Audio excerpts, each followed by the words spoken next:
What is up, y'all? The vocals was just hitting just now. That was crazy. Okay.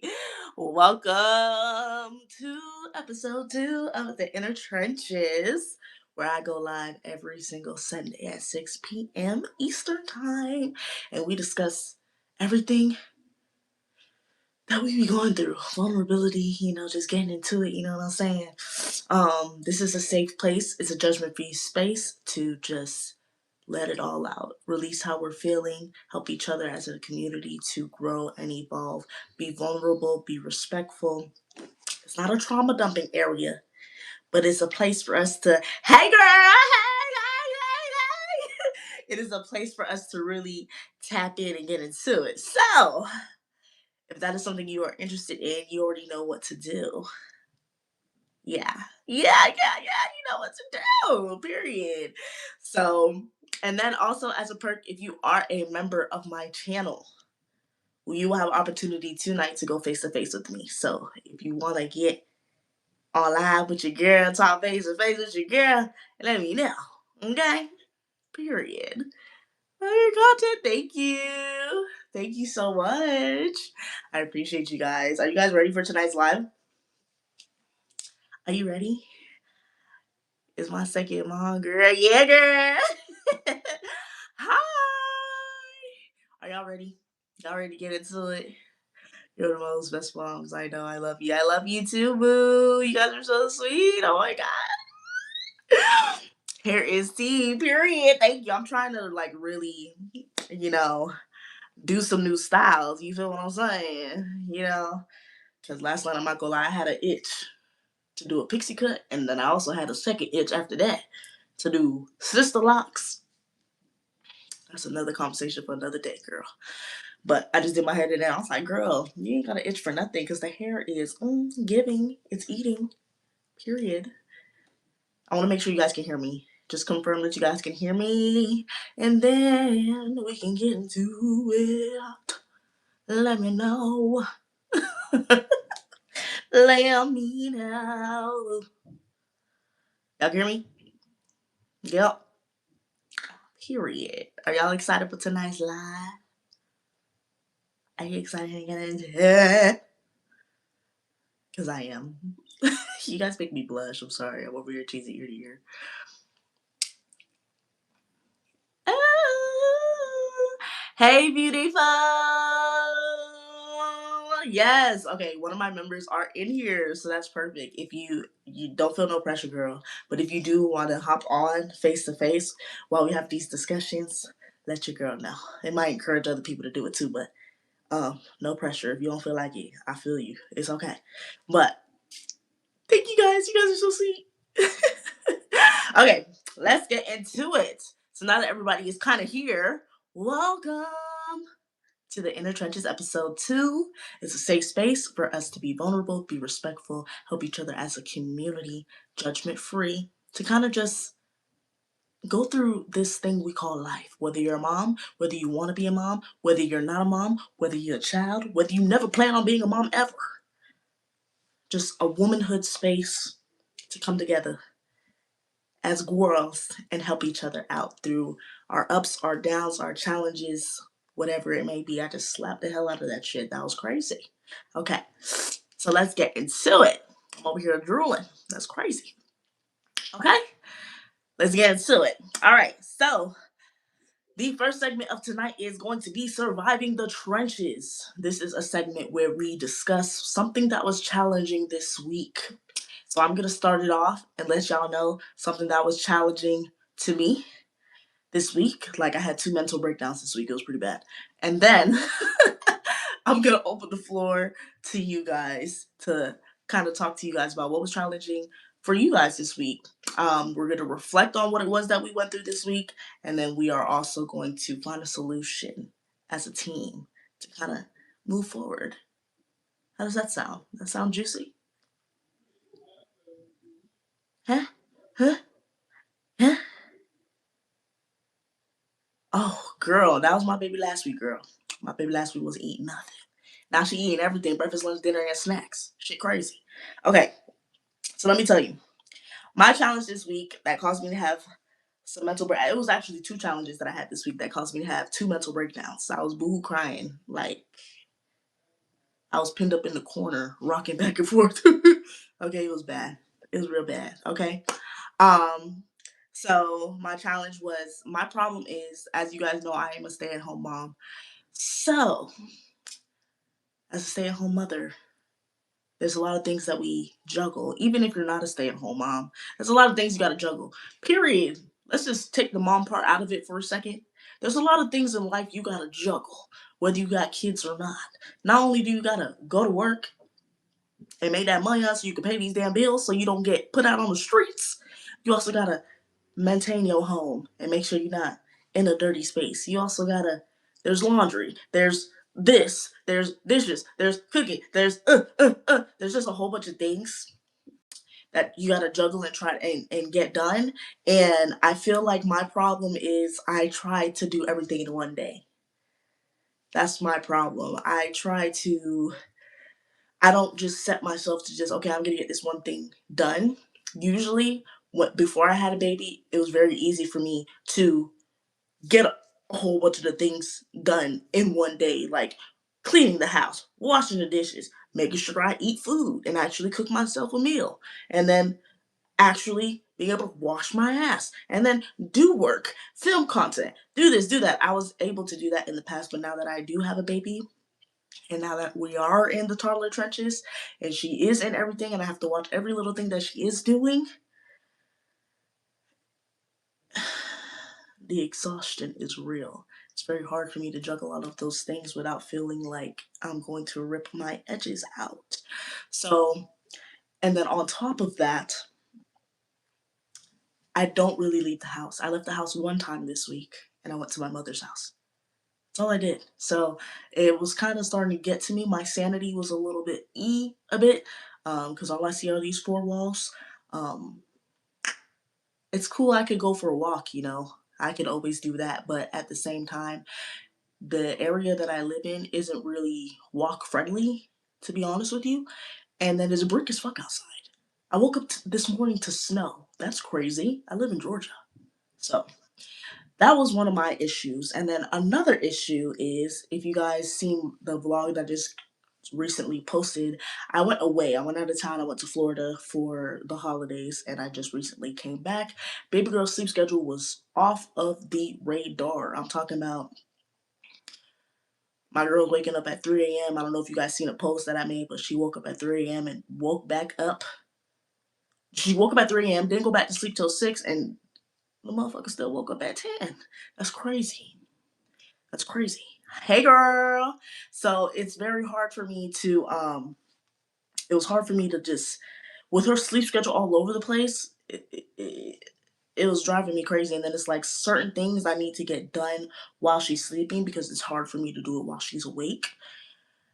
But because her sleep schedule was all jacked up, it was it I couldn't do it. I was literally like having a mental breakdown about it. And then it's like I have a new schedule with my content creation and trying to really show in and pour into my YouTube channel, and it's just not, like, I'm just trying to navigate through it with a baby.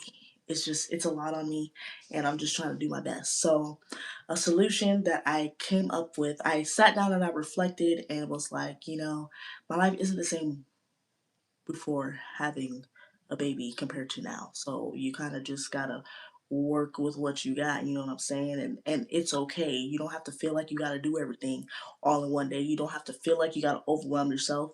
And then also, if you do have help, accept the help. Like my husband, he goes to work, but when he comes home, he is very helpful. So he's just like, he had to talk me off the ledge and tell me, you don't have to do everything one day. It's okay if the house is a little dirty. It's okay if you can't get to this. It's okay if if the sink has dishes in them. I almost said that shit backwards. If the sink has dishes in them, it's okay. Like, you don't have to stress yourself out about every little thing or overwhelm yourself about every little thing, and just pick one thing and one goal that you want to accomplish for the day. So my solution after these past like 2, 3 days is just picking one thing that I'm gonna do today and being satisfied and happy with that one thing that I completed for the day. So for an example, the other day I was like, I want to finish my YouTube video. I ain't worried about nothing else but finishing this YouTube video. And of course, watching YouTube baby. But finishing this YouTube video. And I felt me focusing on that, I was able to get it done and not feel crazy, not feel overwhelmed. And then yesterday, I was like, there's 3 things I want to get done. Wash some laundry, a load of laundry, do Zuzu baby hair, and finish scripting for a video. Bomb. Got those 3 things done instead of trying to figure out, okay, today I'm going to vacuum. Today I'm going to deep clean and spring clean my closet randomly because it looked crazy. You know what I'm saying? So that was able to help me. Ooh, add a Q&A sticker. Yes. Can I? No, not right now. Not right now. Not right now. It's going to get too confusing. But I will add that after because we're doing a Q&A at the end of this. But I love you too. The help you can get when you let stuff you can't get to. Yes, yes, definitely. It really helped my mental a little bit. I wasn't as stressed out anymore. Like when I tell you I had 2 mental breakdowns, one with my husband, one with my mom. Oh, girl, it was serious. And it's something like that. It's like, girl, there's other people probably going through more shit than that. And it's like, yeah, but this is my struggle. Okay. So I had to reflect and just calm down a bit, take a deep breath,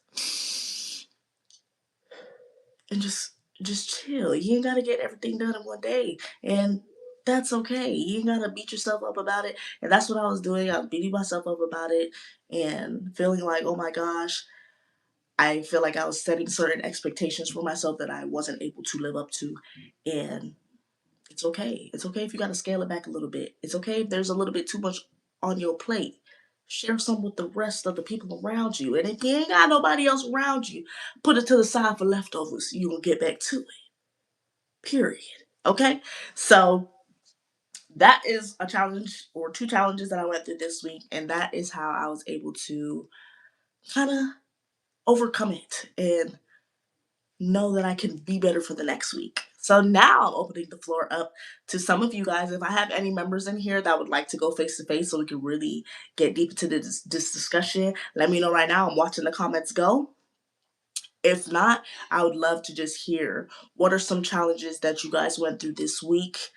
How did you reflect on it? Did you find a solution? If not, would you like some help on how, from the group as a whole, on how you can move forward and make it a better situation for yourself? Let me know. I'm reading the comments right now.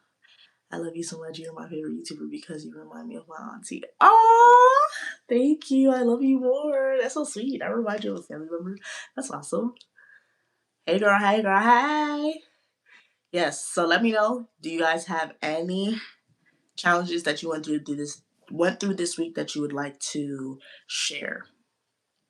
A long time ago, my mom had her brain surgery when I think. Hold on, let me get a little closer. My eyes. Long time ago, my mom had a brain surgery when I think that was poor, but then one that long ago, but it once kind of long ago, and she's had so many brain surgeries. How is your mom doing now? And how are you feeling about that? Has your mother gotten better? And this is that lovely Mama 04. Yes, how are you doing now? Has your mom gotten better? How does it make you feel? Let me know. Once you type it out, we are going to get back to you. I'm a gay man. Me and my husband love you so much. We need help in raising a little girl. Hey, my girl. I love you guys too. Thank you so much for all of your love and support. I appreciate you. And we need help in raising a little girl. Listen, what is it that exactly that you need help with? Because I just became a mother myself. I'm not gonna lie to you. I don't have the playbook to this. I'm just sharing my journey with you guys and learning as I go and sharing what I've learned. So if it's anything that I've already experienced, I may be able to give you a tip. But other than that, not everything that I know and I've learned may be correct to everybody else. So I just want to put that out there. Thank you, sweetie. Thank you. Lovely Mama oh 04. Please, I'm waiting for you to get back. Get back to me, girl. Where Zuzu Zuzu is with her daddy downstairs cooking dinner. I miss the newborn trenches. I know, but we in the toddler trenches now, boo. How do you keep Zuzu's hair so nice? What's her routine? I wash her hair once a week. And right now I got it braided down. She got six, well, not braided because I don't know how to cornrow, but I know how to flat twist. I know it's the same concept, but my fingers just can't get with it. But it's a six flat twist going back with a little ponytail. Ooh. Protective styles all day. If you want your child's hair to remain healthy and juicy, protective styles. Okay? All right. We scared of everything, scared of explaining periods and talking about puberty as males who haven't gone through it. Don't be scared of that. It's a normal thing. We all go through it. Each and every one of us go through puberty. Each and every one of us go through, you said explaining periods. Yes. Each and every one of us, I would hope, like as a woman, experience a period, and each and every one of us experience puberty, which whether you're a woman or a man, whether you're a girl or a boy, we all go through it. So don't feel embarrassed. Don't feel like it's weird. Um, I feel like that conversation isn't brought up enough, especially when it comes down to like just simple navigating the how your brain changes when you experience going through that phase, or the hygiene aspect of it, of how to properly take care of yourself. People are scared to really, like, let's be real, what, like as a woman or a guy, how old were you when you really properly learned how to clean your ass? Really, for real. You know what I'm saying? When I really learned how to properly really clean my butt for real, like really get up in there, I'm talking about in the shower, I was probably like 15, 16. That's too old though. I feel like that's something that you should already be knowing by the time you, like, you feel me, or showering yourself. You know what I'm saying? Sherry, mom of two girls, be open and honest. Let her know she can come to you with no judgment. Yes, Sherry! Come. Let me know. I gave you those YouTube gifts. I don't think you saw them though. Thank you so much. I did see two 100s come up. I appreciate you, Cosmic Cucumber. That's a cool name too. I like that. I love your makeup. Let me bring this closer because I feel like I'm leaning so I can really see the comments for real. I love you too. When you selling that shea butter. Listen, I will be discussing that in an upcoming video very soon. Not about selling it, but kind of just like how I use it in my routine. But if you do, y'all really want me to sell it for real? Y'all want me to sell that butter? I got it on right now. Y'all want me to sell that butter? It's just a whole thing though. Like if I do it, I gotta like go through somebody because I already got a lot on my plate. But let me know. Why do periods come late sometimes? That's just, it just fluctuates like that. When I was on birth control, I was on birth control for 5 years. Um, my period came like clockwork every single month. On the 28th of every single month it came. But once I got off birth control and before I even got on birth control, it just fluctuates. Some days my cycle will last 28 days. Some days it'll be 30. Some days it'll be 32. That's just how the body works. So don't feel alarmed or anything. As long as you know you're taking care of what's going on down there. And if you are sexually active, if you're aware of what you're doing, you should be good. But that's just normal. I love your voice. Thank you. Oh.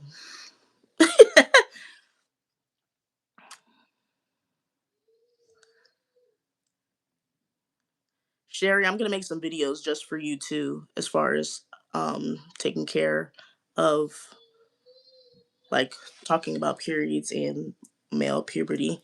Mother of a teenage here, cherish your babies while they're little right now because my daughter was just one and she's turned 14 in June. Yeah, oh my gosh. No, for real though, because my baby girl's already 1 year old. I don't know how to feel about it.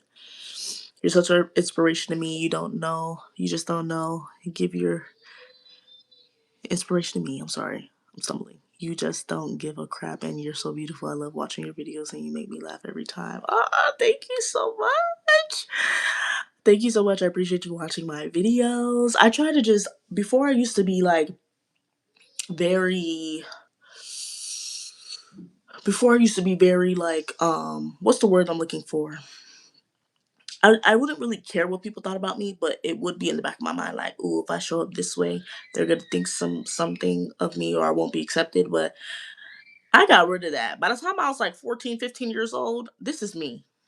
This is who I am. Take it or freaking leave it. You know what I'm saying? If people like you, they like you. If people don't like you, they don't like you. And that's just it's what it is. Not everybody's supposed to like you. Not everybody's supposed to quit you. You know what I'm saying? And that's okay. I'm just not your cup of tea.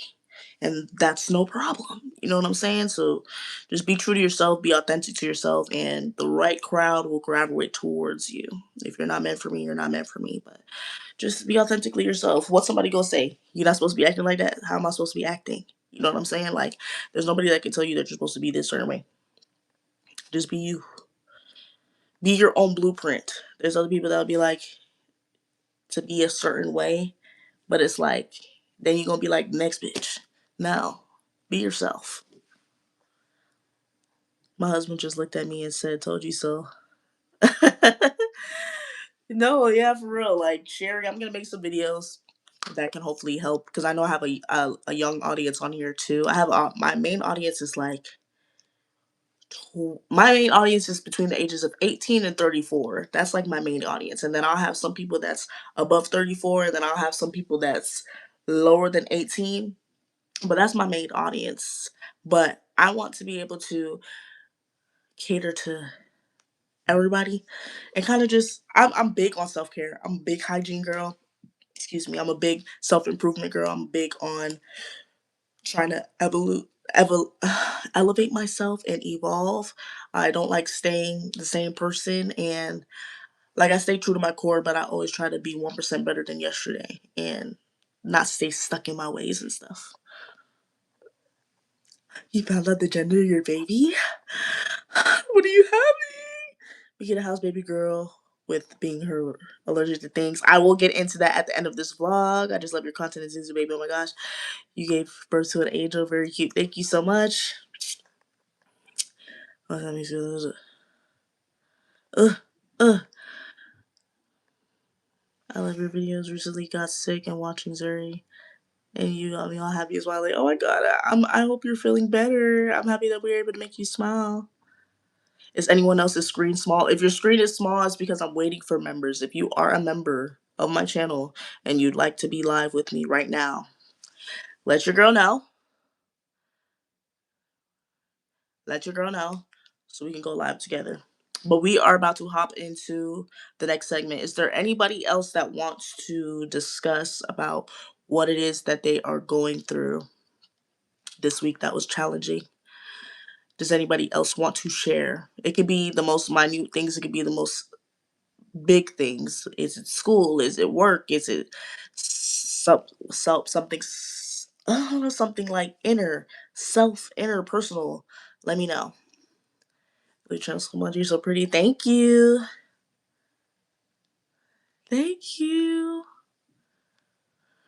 Maddie, your aunt died. My condolences. I am so sorry. That is very hard to lose a family member, especially somebody that you may have been close to and that you love dearly. So my heart goes out to you and your family, and I pray that things get better. Work, not sure what my purpose is. I was in that same boat. Work, like, especially if you work out here in this field, sometimes it just feels like you're just working to pay bills. And I was definitely there, and I definitely know what that feels like. It sucks. I freaking feel you. But you really just got to tap into yourself and find out what do you like to do. Find different hobbies. Try something new. Back in my time, before I knew that this being a YouTuber is what I wanted to do, I done tried different ventures of everything. I tried the hairstylist route of doing people hair. I tried the makeup route. I tried the doing the nails route. All of the things that I've tried were always like providing a service in like the beauty world, but I'm a big beauty girl. I went to school and I dropped out. I'm a college dropout, guys. I went to college. I dropped out my last semester of my 4 year college. I had one more semester left before I graduated and I dropped out. Like, you just gotta find what you like and find what works for you. Like in this thing we call life, there's nothing that anybody can tell you that you need to be doing this. That is something that us ourselves need to find out and really figure that out for real because honestly, you will feel stuck. You really will. And doing something that you don't like sucks. If you are able to take a step back from work a bit, if you are able to and fortunate enough to do so, I say do that to kind of figure out what you like to do. If not, any time that you have free time, kind of tap into different hobbies, tap into things that maybe I would like to do that, but you've never done it, just to see if this is something that you could do long term. You just kind of gotta go with the flow and kind of figure it out as you go. We don't always know what we want to do. And I also recommend tapping back into your childhood. What is something that you enjoyed doing when you were younger? At the age of 5, your child kind of has an idea, not even your child, but you as a child at the age of 5 have an idea of kind of like what you want to do based on your interests. And you kind of just got to go from there. Sometimes you got to tap back into that. When I was younger, I was big. Like when I was 5, I was big on America's Next Top Model. I loved America's Next Top Model. I loved like seeing the supermodels. I loved the photo shoots. I loved the pictures. I loved the camera flashing lights. I loved the beauty, doing the hair and the makeup and you know what I'm saying? Like that's how I was able to kind of be like, ooh, I think I kind of like this beauty space and getting all dolled up and dressed up. You know what I'm saying? So you kind of just gotta find what you like.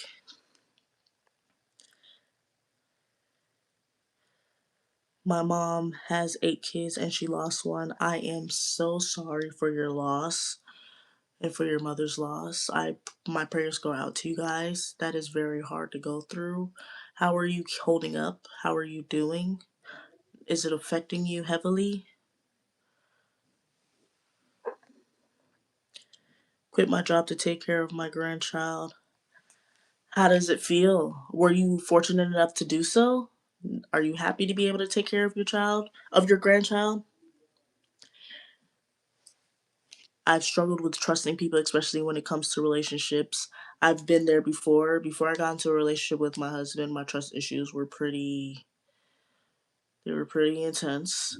Um, but you always just got to know that you can't bring your trust issues of how you feel about other people based on your past experiences into your new relationship. Like, unless the person that you want to be in a relationship with gives you a reason not to trust them, give them the benefit of the doubt. Regardless of how many times people have showed you like they can't be trusted, you got to give people the benefit of the doubt, especially if they haven't given you a reason. If they haven't given you a reason that you can't trust them, then you just got to trust them. You can't bring past problems and past things that you went through in past relationships to the new relationship because then that's tampering and putting, that bad juju on the new relationship.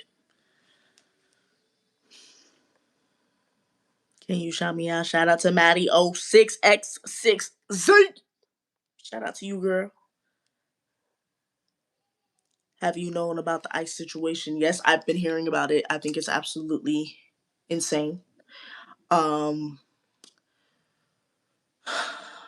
it's crazy. I really don't have much to say about it though. I'm not really big political person. Um, I tap in, but then I kind of tap out a bit because it can get a mumbo jumbo. I try not to let it overconsume me because it's like, what power do I really have? What can I do to make it better? You know what I'm saying? I got diagnosed with OCD and I don't know how to feel about it. How does that? How do you? I was just about to say, how do you feel about it? But it's like you don't know how to feel about it. All you can do is just reflect on it, accept it, and focus on the solution on how to make it better. You know what I'm saying? Or how to deal with it in the best of your ability to make it work for your life. Don't be down on yourself or beat yourself up about it. Like, sometimes how I go through life is just, it is what it is. You know what I'm saying? And It sucks to look at it like that, and sometimes it can be a little bit like, damn, that's it. But that's really how you gotta go through life sometimes. Like sometimes you just gotta be like, it is what it is. Now, how am I gonna move forward? How am I gonna live with it? That's how I deal with things. For an example, when they told me I got diagnosed with preeclampsia, I don't have preeclampsia anymore. But preeclampsia is a big thing where you have like high blood pressure. And I was on blood pressure medication for 2 months after I gave birth. I was able to wean myself off of it by choosing better eating habits and stuff. But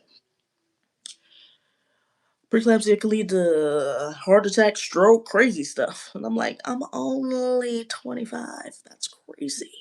So you kind of just be like, it is what it is. What can I do to move forward? What can I do to make it better? What can you just got to control what you can control? Makita, you're so sweet. Thank you. What did you do before YouTube? I worked at Home Depot. Top 3 worst jobs I ever worked in my life. Not gonna lie. Okay? It's ghetto. But I've been doing YouTube for 10 years consistently. I mostly struggle with school because I don't feel comfortable around a lot of people. Mostly struggle with school because I don't feel comfortable around a lot of people. I feel that sometimes when you have to show up in a space every single day, 5 days out of the week, it can be kind of hard to really tap into why you're there when you are surrounded by people you don't really like. But if there are other solutions for you, like being homeschooled or kind of just, if that's an option, I would say maybe consider that route. Another option could be maybe considering other schools. That could be an option. But if those two aren't options, I would honestly, you know, don't let those people bother you. Act like they don't even exist. Sometimes where well, sometimes when you can't change the environment around you, you kind of just got to change how you react to it. Sleep regression of my 3-month-old and struggling with self-care, especially washing my hair. Oh, girl, tell me about it. After I gave birth, I did not wash my hair until about 3 months after I gave birth. It was like a bird's nest up there. It was pretty crazy. I made a video about it. But I know that sleep regression is serious, especially with a 3-month-old. And sometimes you gotta sacrifice. So for an example, I'm a big self-care girly. I've always been one even before I had a child. And how I was able to maintain my self-care with such a young baby, I had to sacrifice that sleep. Although I am tired, I am exhausted. I know that if I at least just wash my hair, I would feel so much better, regardless of how tired I am. So I was in that same boat as you. I was 3 months postpartum, and I was in the breastfeeding trenches. I was in the sleep regression trenches. I was feeling all the feels, and I stayed up until like I think it was like 3 or 4 a.m. I washed my hair at 3, 4 a.m. Knowing I'm exhausted. I could have been sleeping, catching up on sleep while baby girl was sleeping. No. I was like, girl, I know after you wash this bird's nest, you gonna feel so much better. Sometimes you just gotta pick and choose your battles. You know what I'm saying? Um, and that's just how it is. It sucks, I know, but I try to be optimistic about it. You gotta try to be optimistic about it and just look at it in a different light. You know what I'm saying? Having a boyfriend is like taking care of a child. That might be the wrong boyfriend. I ain't gonna lie to you. If having a boyfriend is like taking a child, then that ain't the right boyfriend for you, boo. It should not feel like that. Having a partner, whether it's a girlfriend or a boyfriend, should feel like equals. You guys should feel like equals, like you guys are both putting in the same amount of effort. You shouldn't feel like you're taking care of a child, especially if you're childless. No, ma'am, that is not what you signed up for.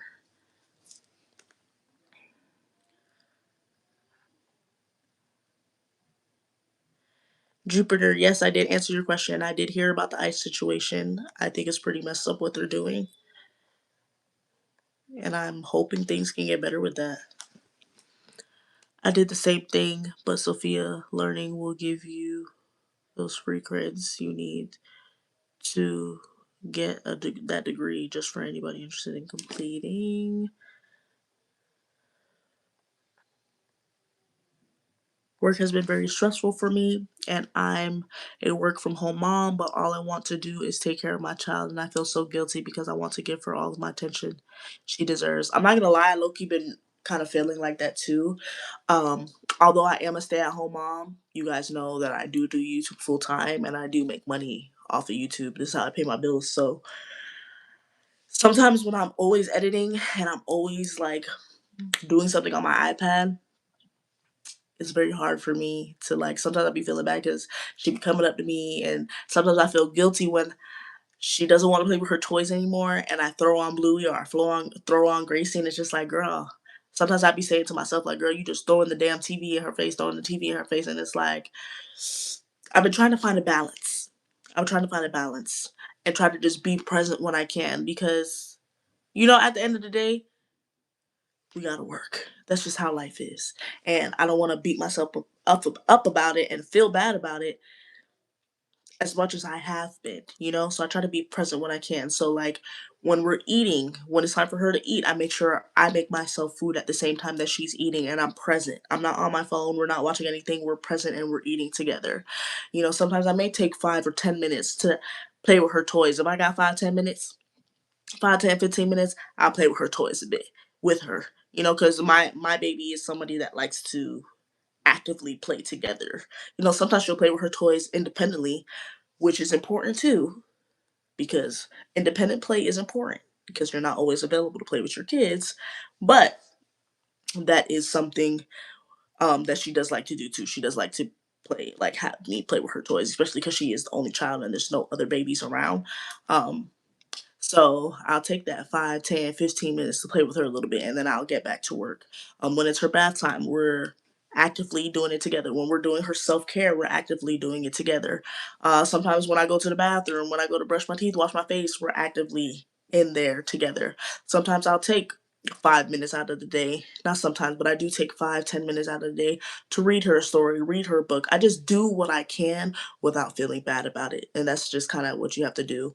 Um, so that you don't beat yourself up about it. I know maybe if you do like a work from home and you're like a 9 to 5, maybe wake up a little bit earlier, get dressed a little bit earlier, spend 5, 10 minutes. I don't know how old your child is, but spend 5, 10 minutes, 5, 10, 15 minutes before you have to go to work to do something actively with them.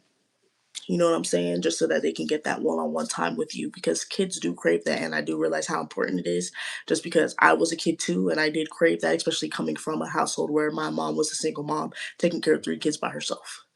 So craving that attention, I understand it from a child's standpoint. But now that I am adult and I do work and I do this and do that, I do understand it from the parent side as well now. So you kind of just got to don't feel guilty, do what you can and kind of just time manage, and even if it's 5, 10 minutes, it's something is always better than nothing.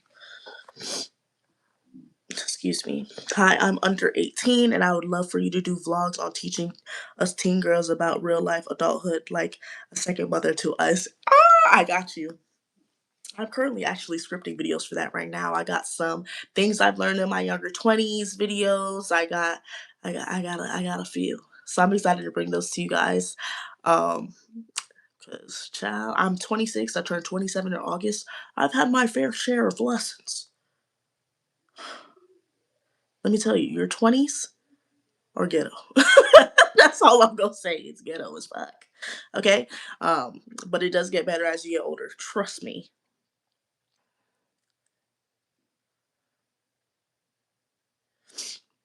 Okay, I am happy. Bit of a struggle financially, but it worked. So, it, but it works so he won't go to daycare. I feel that. I feel that. I feel that. When I first became a stay-at-home mom, when I first became a mom, period, before we even thought about Zuri or thought about having a baby, one of my things was I want to be a stay-at-home mom. If I decide to have children, I want to be a stay-at-home mom because I don't want my child to go to daycare. Me personally, I don't want my child going to daycare. That's just me. I know some people have no choice but to bring their child to daycare, but not all daycares are the best option. There's some daycares that they don't be taking care of y'all people's kids. and that's just it's messed up, but that's just how it is. And it's like some parents don't have a choice, but if you do have a choice, definitely. When I first became a mom and my husband and I made that choice that I'm going to stay at home and take care of the baby, the financial struggle was real. Like $20 in the bank account, real, and that's all we had until next week. Like struggles like that. So I definitely understand where you're coming from, but think about the big picture. I try to be optimistic every situation, you guys know, but just think about the big picture and how what it is that you're doing is doing great. Just popping in to say congratulations on your big numbers. Start watching when the baby was new. Love your voice and authentic view of motherhood. Thank you so much. I appreciate all of your love and support. Page by page XOXO. I love you, girl. You're so sweet. All right.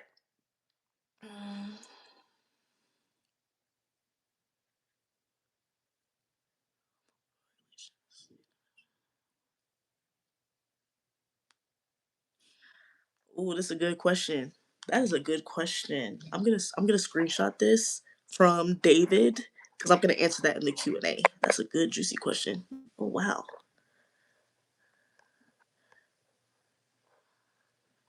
Lock that hair, girl. Lock that hair. I'm trying to tell you. Okay, I'm about to hop into the next thing. Daycare can wait. When they're like 3, 4, it's a good idea. Definitely, I agree. No struggle, get it. Yes, time spent with your baby is priceless. Yes, yeah. Daycare. I feel like daycare when they get older makes sense. You feel me? But daycare at such a young age where they can't speak up for themselves and tell you how their day went, because when they're so young, my baby's 1 year old. Something happens to her. Not saying anything will, but things happen. I need you to be able to tell me who, what, when, where, how, and why. Okay?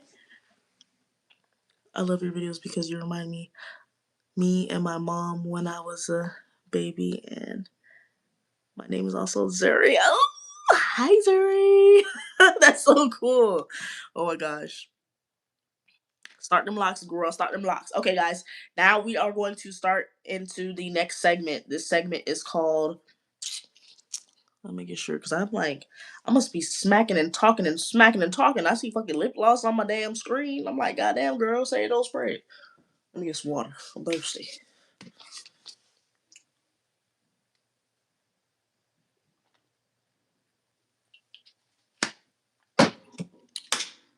Okay. Hey, my girl. Hey, my girl. If you want to get live, I have one of my members in here. Chocolate chip, chocolate chip coffee cake. If you want to be face to face on live with me, let me know. I can send you a request, or you can send me a request. But if you don't feel like going live, I feel you, girl. No pressure. It's okay. But let me know. I'm about to hop into the next segment right now.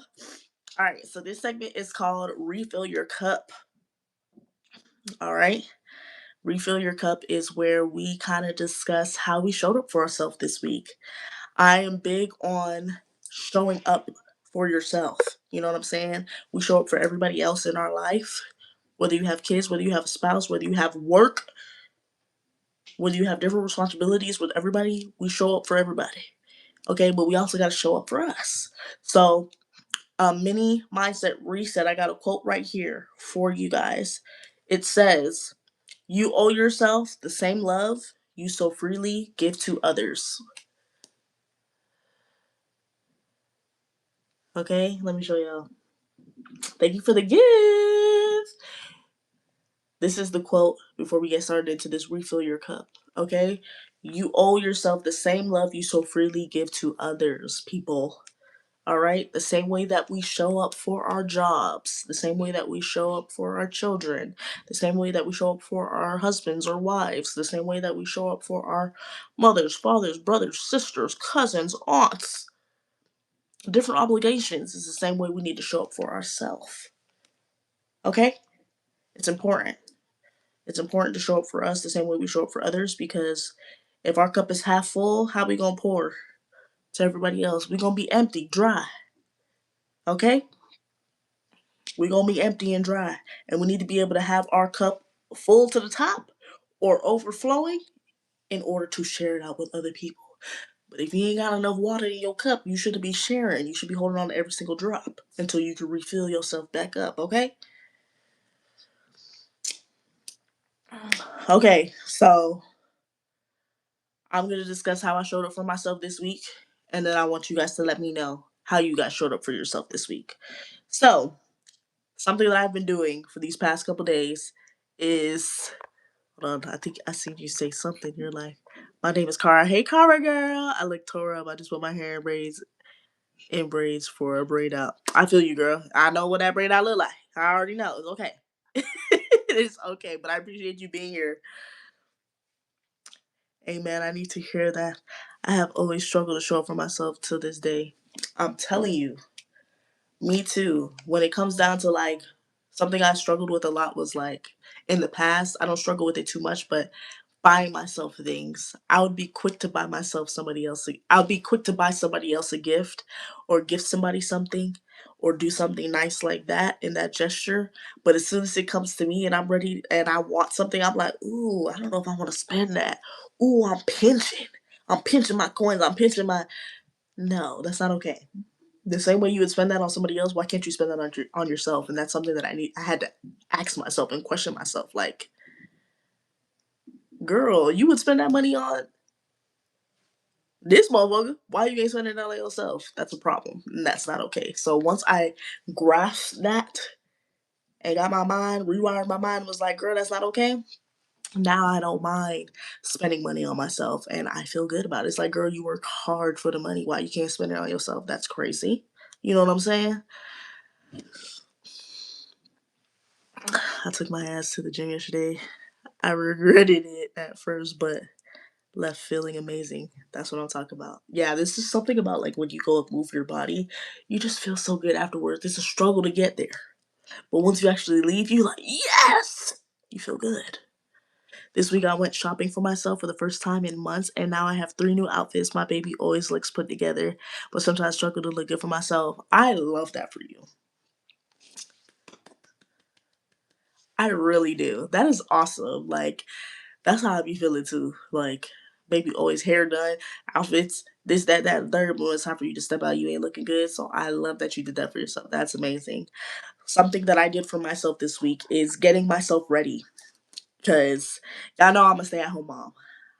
I stay home. I don't go anywhere. I left the house one day this week and I went to my mama's house. Okay? But what I've been doing I think it's like for the past 3 days, I've been getting myself put together. I take the bonnet off, spray my locks, moisturize them. Even if I don't do a style, I do something. You know what I'm saying? Just at least make it look like it's moisturized and not dry like it's about to break off. And I put an outfit on. Not look, I don't put that shit on in the house. But I put like a nice little dress. Something that's nice and flowy, that's like ooh ah, you know what I'm saying? That's like if I wanted to step out, I could. If I wanted to go to the grocery store, I could. But I did not go anywhere. I didn't even step outside to take the dog out. You know what I'm saying? But it makes you feel so much better about yourself that you actually took the time out of your day to put yourself together. That is something that I did for myself. That is something that I actually am loving to do. Because I was starting to get tired of needing a reason to put myself together. Like, because I stay at home all the time, because I'm a stay at home mom, I don't have really a reason to go out for real. When I'm supposed to just look busted up and crazy all day, every day, no. That can really mess with your mental health. And it really started to mess with mine. So just being able to put a little lip gloss on my lips, wash my face, get the crust out of my eyes, brush my teeth, wash my ass, put on a nice outfit. Not even nice, but like a nice little dress, moisturize my skin to start my day. Even though all I do is just take care of my baby, it made me feel better about myself. My self esteem rose up a little bit. When I walk past the mirror, I'm not looking like, ooh, ah, girl. You know what I'm saying? So I challenge each and every one of you next week to put yourself together at the start of your day. Put yourself together, whether you're going to work, whether you're going to school, whether you're staying in the house all day and you ain't got nothing to do, whether you're a stay at home mom, whether you have no plans. Put yourself together. Even if you're not leaving the house today, put on some nice jammies. Put on some nice loungewear. Have them matching. Not the mix match with the stain and the hole on the other side. Put something nice on to make yourself feel good about yourself, even if you have no plans to do anything. And I promise you, you will feel better about how you feel and about how you feel about yourself. And I feel like it also makes your day more productive. You feel like you want to do more stuff because you look good. When you look good, you feel good. And when you feel good, you look even better. You heard it here. Try it. Let me know what you think. And we will discuss that next week when you do try it. But let me know.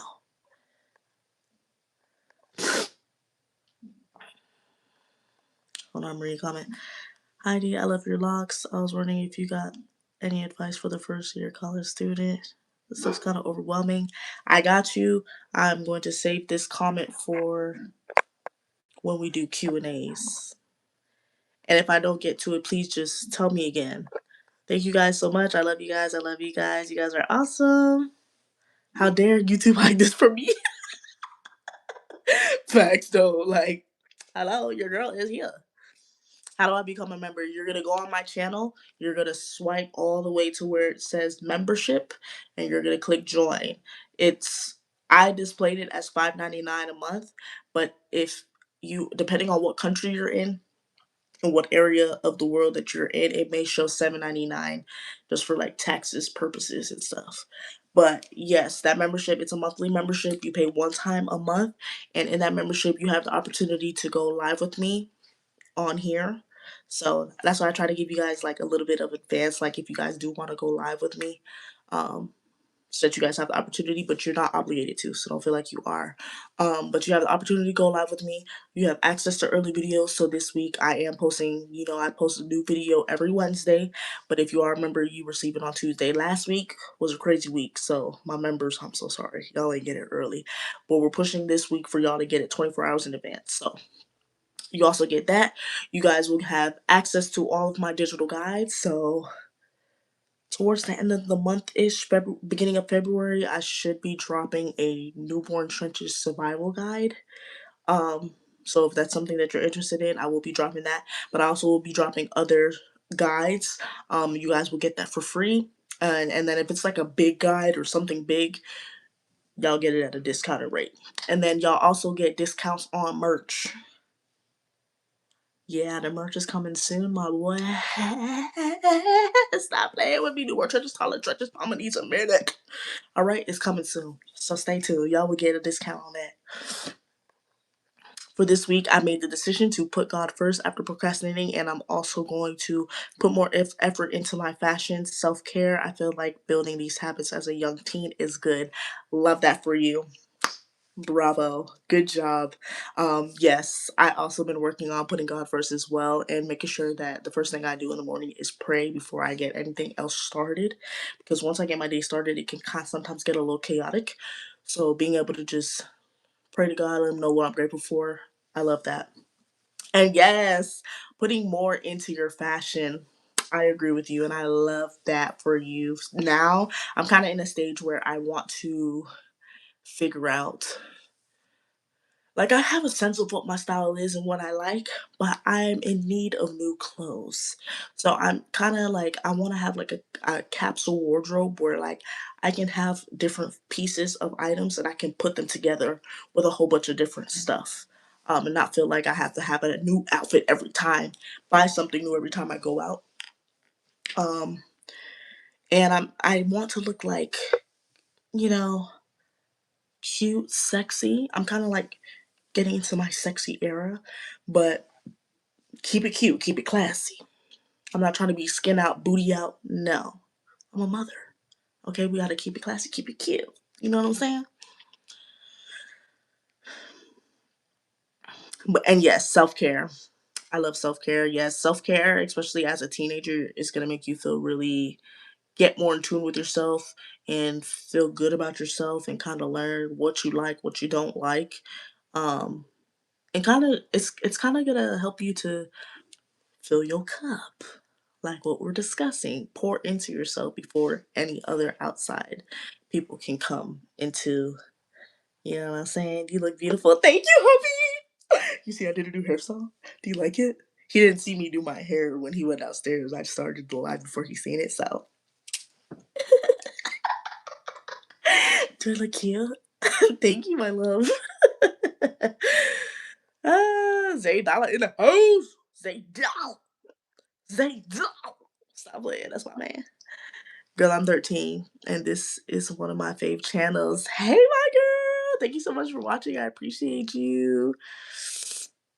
I needed this message. Thank you so much. Any advice regarding mother-in-laws, bearing mother-in-laws? Did you say mother-in-laws? Is that what you're asking? Could you repeat the question, please? Y'all know I'm a little dyslexic. I need a little help. You mentioned taking the extra time to moisturize your body after the shower last week, and I made it a priority to do that this week. I'm in cute jammies and put on my favorite body mist. Yes, I love that for you. Oh my gosh, there's just something about a good body butter. I don't know why I got so excited, but that's like one of my that's my favorite part. I take like 30-minute showers, okay? You already know. But getting out the shower and actually taking the time to moisturize that body, and you feel that body and you rubbing your legs in them sheets and they feeling good. You know what I'm saying? And that body mist, y'all know I'm a saltaire. Girl, I know you feel good because I be feeling good when I do it. Cara, I'm trying to tell you. I be feeling good when I put that little body mist, even though I know I'm going straight to my bed, going straight to sleep. Trust and believe I am not missing that body mist. It will get sprayed and I won't miss the booty. Okay, stop playing. I love that for you because that's my favorite part. I love that. So I'm happy that you are enjoying that and putting on the cute little jammies. I'm due for some new jammies too. But it's just something about ever since I started getting like matching set jammies, like cute ones that actually match or like the cute little jammy dresses. It's just something about romanticizing your life that just feels so good. I don't know what it is. It's like it's something that we have to do every single day. We have to shower every day. We have to go to sleep every day. We have to do these tasks, these everyday tasks that we have to do. Washing dishes, cleaning our house, going to the store, doing this, doing that. These are things that we have to do every single day. Why not romanticize it? Why does it have to be boring? Why does it have to be mundane? You know what I'm saying? Like, you should be able to have fun with it. If it's something I gotta do every single day till the day I die, trust and believe I'm going to romanticize it because why not? I don't want it to feel like y'all know that little clip from if y'all ever watched SpongeBob. I know I got some youngsters in here. SpongeBob was my jam back in the day. But if you ever watched SpongeBob, y'all know when Squidward finally got his dream life and it was like, it started to get boring every single day. I don't want my life to feel like that because I have to brush my teeth every day. I have to take a shower every day. These are things that I have to do. I have to lotion my skin every day. So why not have fun with it and use the body butter that I want to use? Why not have fun with it and put on spray perfume when I go to sleep? What, I'm gonna only put on perfume when I step out the house? I barely step out the house. Why would I do that to myself? That's not fun. So romanticize your life. I'm so happy that that's working for you, Cara. I love that for you, girl. I love you so much, OMG. You're such a good mom and good wife. Keep it up, queen. Baby girl, so beautiful. Thank you so much. I love you too. You're so sweet.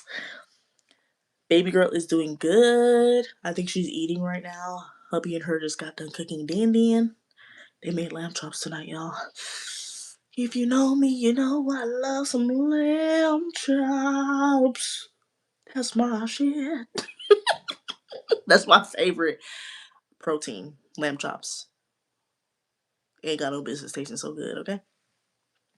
Hey, Makita, I'm in my early 20s and I don't know if I want to have a child. The thought of carrying them for 9 months and then birthing a whole baby with the possible cause of death is so scary. I'm sorry that I chuckled because that's exactly how I felt.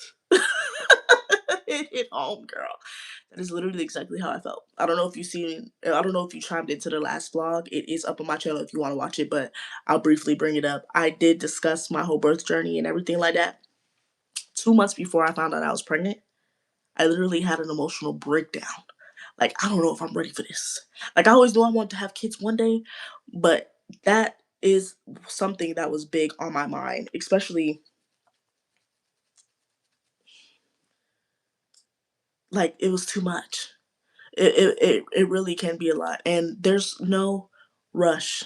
If you are in a relationship right now, express that to your partner that you aren't ready to have kids. You don't know if you want children, and that's okay. Not everybody has to be a mom, and not everybody is meant to be a mother. You know what I'm saying? And you don't have to feel guilty about that. There's some people in this world that will try to tell you that that's what you were put on this world to do because you have those reproductive organs and shit. But no, it doesn't work like that. If you don't want to be a mother, you don't have to be. If you do want to be a mom, choose wisely of how you go about it. You know what I'm saying? There is that possibility of giving birth and the cause of unaliving. That is a possibility. But how you got to look at it is so is everything else in life. Every day you go out and you step out in, to go drive to the grocery store, to drive to school, drive to work, drive to a party, you're risking your life. You don't know when you're going to get in a car accident. Car accidents just happen. You know what I'm saying? Every time you eat food every single day, there is a possibility of choking. You don't know when you're going to choke. It just happens. You know, every day you go into the shower, there is a possibility of slipping and falling and breaking your neck. You don't know if that's going to happen, but it's a possibility that it could happen, you know? So these are all things, everything is, you feel me? There's a possibility of that happening, but you just got to kind of prepare yourself in your mind. Like, if this is something that you want to do, you got to know that. And you got to be honest with yourself and be honest with your partner if you do have a partner. And if you're not ready now, there ain't no rush to have kids. There really isn't. Enjoy your time. For me, when I had a child, it was the right time for me. I felt that in my spirit. God gave me that message that it's time. So it was right for me. I was in, I was already married, in love with my partner as I am, and I've been with him for so long. It was time for me to have a child, and the way that it happened the way it did. You know, we didn't plan to have a baby, it kind of just happened and we rolled with it, but everything is in divine timing. You know what I'm saying? Like, don't feel like you have to rush. I feel like take your time, think it through, because the last thing you want to do is feel like you're stuck. Make sure that the partner that you're with is the right partner before you guys take it further and take it to that step. If you are actively, you know what I'm saying, make sure you use a protection because every time you take that risk, it's a chance of a baby happening. So make sure you're doing what you got to do to protect yourself. If that's something you're not ready for, these are all things that we got to think about. I'm in my early teens as well, and I always experimenting with clothing right now. I'm in my posh era with the corket bows, and I feel that is my style. I love that for you. It's really good to find out what's your style because there's always going to be, you know, like when you're on social media, there's the trends of like people dressing a certain way, but you got to find what works for you. And I love that you found what works for you. I just know you look so cute. Period. Golden advice for real. If it's easy to think if you are home with the baby, no one will care how messy you look, but you will care, especially after months of it. Yeah, after months of looking a hot mess, it really started to mess with my mental because I was like, girl, when I would look at past pictures of myself, like, girl, you used to look tea, now you look busted. I can't have that. Even if I'm not going anywhere, I know that the main opinion that matters. My husband can tell me I look good. Outside people can tell me I look good. You guys tell me you look good, but if I don't feel good, I'm not gonna feel good. If I don't feel I look good, then I'm not gonna feel it. You gotta feel it yourself. I love it. Ready to put you back in the newborn trenches. I'm not ready, Daddy. I'm not ready. Yes, I said mother in laws. So I am fortunate enough. Any advice on bearing mother in laws? I am fortunate enough to have a loving and amazing mother in law. I love my mother in law down. I've known her since I was 9 years old. I've always loved her. So I'm grateful for the mother in law that I do have. But I know there are some people that don't have the best mother in law or father in law. And it can be quite challenging to navigate your relationship with your spouse when their parents aren't, the best. So honestly, always keep it respectful. I'm putting myself in your situation. Always keep it respectful. You got to set them boundaries. Like I said in the last live, boundaries aren't supposed to be liked, they're supposed to be respected. You got to set that boundary. You need to talk to your spouse. Let them know, hey, you feel X, Y, and Z. And you got to let them know. And if your spouse is really your spouse and they love you the way that they say they do, they need to be able to stick up for you and stand up for you, even against their own parents. Okay, when you and a spouse come together as husband and wife, it's y'all two now. You guys are top priorities now. And then when you guys have children, your children and your relationship is your top priority. Yes, your parents are your priority as well. But now that you're starting your own family, they're not at the top. They're a priority, but they're not at the top. And that's just how it is. You so tea, and I love your videos, girl. I smell you through the screen. Real good. Thank you so much. I appreciate you. Thank you for watching all of my videos. I appreciate it.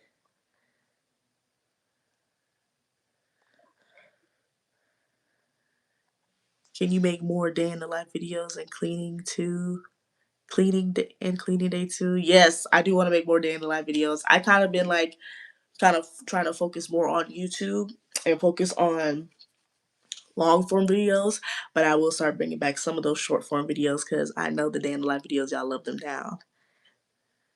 I did not know your husband be chefing. Next Level Chef season 3 top 5. Stop playing. Zaydal, the best chef in the world. I'm just saying. I love you too. I love you too. This was another personal challenge for me this week. My mother-in-law believes I'm doing everything wrong and being a new mom. Listen, I know I just kind of discussed this a little bit on your question, but I didn't see that part that you had said. But I'm doing everything wrong and being a new mom. You gotta parent and mother the way you need to parent and mother. There are other people in your life that have probably gone through what you're going through, which is motherhood, and they can give their advice. But at the end of the day, this is your baby, is your child. You got to know how to navigate with your child. Other moms may think it's wrong. Let her think that. Do what you got to do. Take her advice, take it with a grain of salt. If you feel like her advice is helpful, use the advice. If you don't feel like it's helpful, you are not obligated to take it. She could feel however she wants to feel. She could think whatever she wants to think. Other people's opinions ain't got nothing to do with you, even if that's your mother-in-law, and that's okay. If it bothers you a lot, speak to your husband about it. Or your wife. I'm not sure. I know it says Mimi. I'm assuming you're a woman. Yeah, you are a woman because you said you're new mom. Yeah, so speak to her, but yeah, know what I mean. Wife or husband, speak to them about it. Um, and let them know, like, hey, this is bothering me. Sometimes they gotta check that, and there ain't nothing wrong with it. It has to be done in order for you to feel better. It's already enough what new moms are going through as far as mentally, physically, emotionally. We already are taking on a lot. So to have somebody in your ear telling you you're not doing it right when you've never done it before, it's not helpful. It really isn't. And all that's gonna do is just mess with your mental. And you shouldn't allow it. Girl, I didn't take my IUD out until I married my husband. I refuse to have a child with someone I'm not certain about. I agree. I agree. Nothing for nothing. I love being a mom. I love my Zuzu baby. I love my husband. Having a baby is an amazing experience when it's with, I believe, when it's with somebody that is the right person. I grew up in a single family household. Like I said, it is hard to raise a child. I got my freaking watch on backwards. It is hard to raise a child by yourself, and it is hard to raise a child with somebody that you don't think is the right person. You may have thought they were the right person at first, and then now that you are a parent, feelings change, and it be like that. But be sure about who you're having children with, people, because once you have a kid with somebody, even if you guys break up and you guys no longer want to be together, they are with you and they are in your life for the rest of your life. No matter how you slice it, no matter if you don't like it or not, that is the mother or father of your child. So you have no choice but for them to be in your life. Even if you guys don't deal with each other, they're always going to be somehow connected to you because that is your child's parent. So keep that in mind. Because honestly, if I wasn't in a loving relationship with my husband, I don't know. Kids would be off the table, my boy. Ain't gonna lie to you. Can't just be having them with anybody. Right? Because some people say those things to make you feel better, but the only opinion that matters is yours. Yep. Here we go. Okay, I'm swiping to the bottom. I'm at the bottom. I'm at the bottom. How do you feel about vaccines of I'm not gonna lie, y'all, we kinda like are in we're kind of transitioning into the Q&A now. So you can drop your questions. I'm gonna answer this question right here. How do you feel about I'm gonna answer these two questions right here from Emily and Mimi, and then I'm gonna go. I have some questions here that some people had left for me. When I told them I'm going live, I'll answer those, and then I'll come back here and answer some of the questions y'all got here. But honestly, with problematic in-laws, having a supportive partner on your side is what makes or breaks the marriage. I agree. Sometimes having a problematic in-law can be a struggle. I'm not gonna lie. Sometimes your spouse has to be the one to, if they love the relationship like they say to do, if they love you the way they say to do, sometimes they have to step up to their parents and be like, hey, I'm gonna need you to pipe down, step back a little bit. This is my wife. This is my husband. You can't be doing that. You know what I'm saying? And it's okay. It might be a little friction at the end of the day, but that's if you feel me, you just gotta respect it. It's just something that has to be respected. It's a boundary that just has to be respected. There's no other way around it. How do you feel about vaccines for newborns and toddlers? I do not vaccinate my child. She's never gotten one. She's only gotten one vaccine, and that was when she was first born. And honestly, she probably didn't even need it, but I kind of got talked into it. Kind of got a little scared. She got the HPV vaccine when she was first born, but she's never had any other vaccines after that. I and there's research out there that now proves it.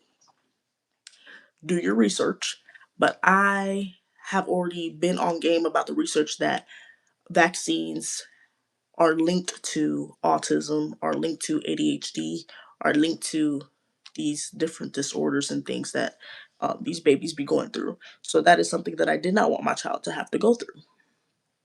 And then because I was breastfeeding, I knew that um, she wouldn't be as high risk of getting sick and all of those things. But I honestly feel like the vaccine kind of opens the door to getting sick because my baby's never been sick before. In her 13 months of living, she's never been sick. She had one moment where she was kind of sick, not even sick, but she had one moment where she had a low grade fever, and it was because she was teething. That just happened like 2, 3 weeks ago when she didn't feel like eating food. It's because she was, it was because she was teething and she wasn't feeling her best. But other than that, she's never been sick. Knocking on wood, but she's never been sick. So I personally don't do vaccines. I know when it's school time, they're going to be requiring kids to have vaccines, but I know a loophole around that. You don't have to get your child vaccinated. You can get an affidavit and get it notarized and let them know because of certain reasons you don't have to get your child vaccine. Okay. Now I'm gonna go into these questions. I don't know if this person is in the live, but the last live there was a question that I missed. My husband was telling me this person kept asking and they wanted you to answer the question before you ended, and I didn't end up getting to the question. So my 5 month old isn't vaccinated, and that's fine. Like it's the parent's choice. If you want to get your kid vaccinated, by all means get your kid vaccinated. If you don't want to get your kid vaccinated, that's fine too. Like you don't have to. And I'm happy that I went to a pediatrician that honored that and didn't try to push it on me like you need to do these vaccines. I made sure after, because after you give birth, you have to go to the pediatrician within 3 days or within like 24 hours, something like that. I made sure I talked to them. I said, vaccines aren't required here, right? because I don't feel comfortable vaccinating my baby. And he was like, I'm never going to force you to vaccinate your kid here at this establishment. And I love that because I know some people have left some comments saying that my pediatrician forced me to get my baby vaccine, and some doctors get a little hot boomy. Okay, my mom told me that when we were kids and she didn't get us vaccinated, that her pediatrician or our pediatrician tried to threaten her and say that they're gonna call the state. My mom said, "Call them. What you gonna do? This my baby." You know what I'm saying? So it is what it is. You gotta do you gotta do what you think is best for your child. If you feel like your child needs vaccines, get them vaccinated. If you feel like they don't, they don't. Me personally, I don't vaccinate my baby. Okay, so in the last live, somebody had asked me a question and I wasn't able to get to it, but I wrote it down so that I can answer it. So the question that they asked, and I don't know who it was from. So if you are in here and I read it and you remember it, then yes. But if not, I'm answering your question now. So the question was advice on relationships after postpartum. This was a juicy question. So I was like, oh yeah, I definitely have to talk about it, okay? So while I was pregnant, I was very nervous and scared to just about like how our my husband and I's relationship would go after a baby. I know sometimes, and this is just based off what I see like in the world of other people's experiences, but I know sometimes a baby can be I wouldn't say a baby ruins relationships, but there's a lot that each partner is going through and navigating through, and it's very easy to get lost in the new life of being a parent, and you kind of can forget about your partner from both sides, whether you're a mom or a father. It can go both ways. You kind of can forget about your partner, so I made it my priority to have these discussions with my husband and let him know, like, once this baby comes into this world, I still want us to still be loving on each other. I still want us to show up for each other. And when the baby's sleeping, we spend time together. When we have the opportunity to go out on dates, still prioritize date night, still prioritize spending time with each other, when we're hanging out with each other, some put the phone down sometimes.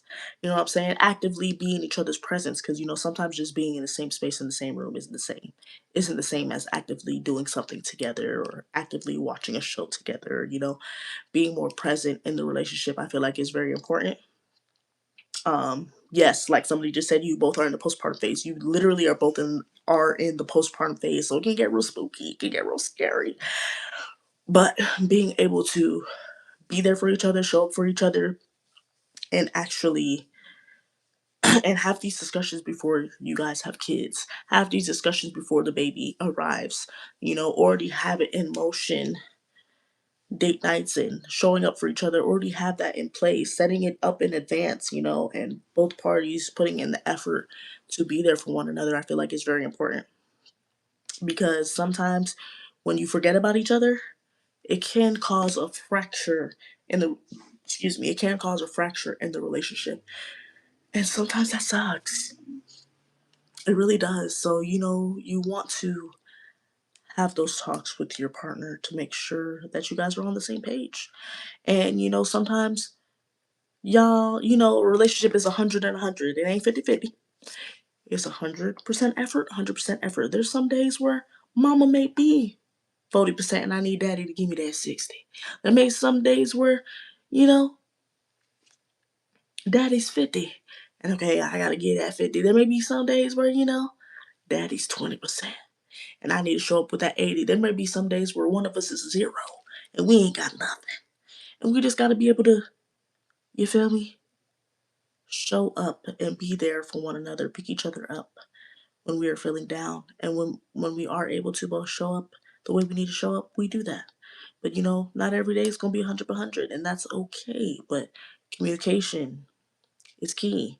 Talk it out with your partner. This is somebody that I'm assuming if you had a child with them, you kind of most likely had intentions on spending the rest of your life with them. So, you kind of have to have these conversations with your partner and let them know, like, I love you down and I don't want a baby to, lessen that love and affection.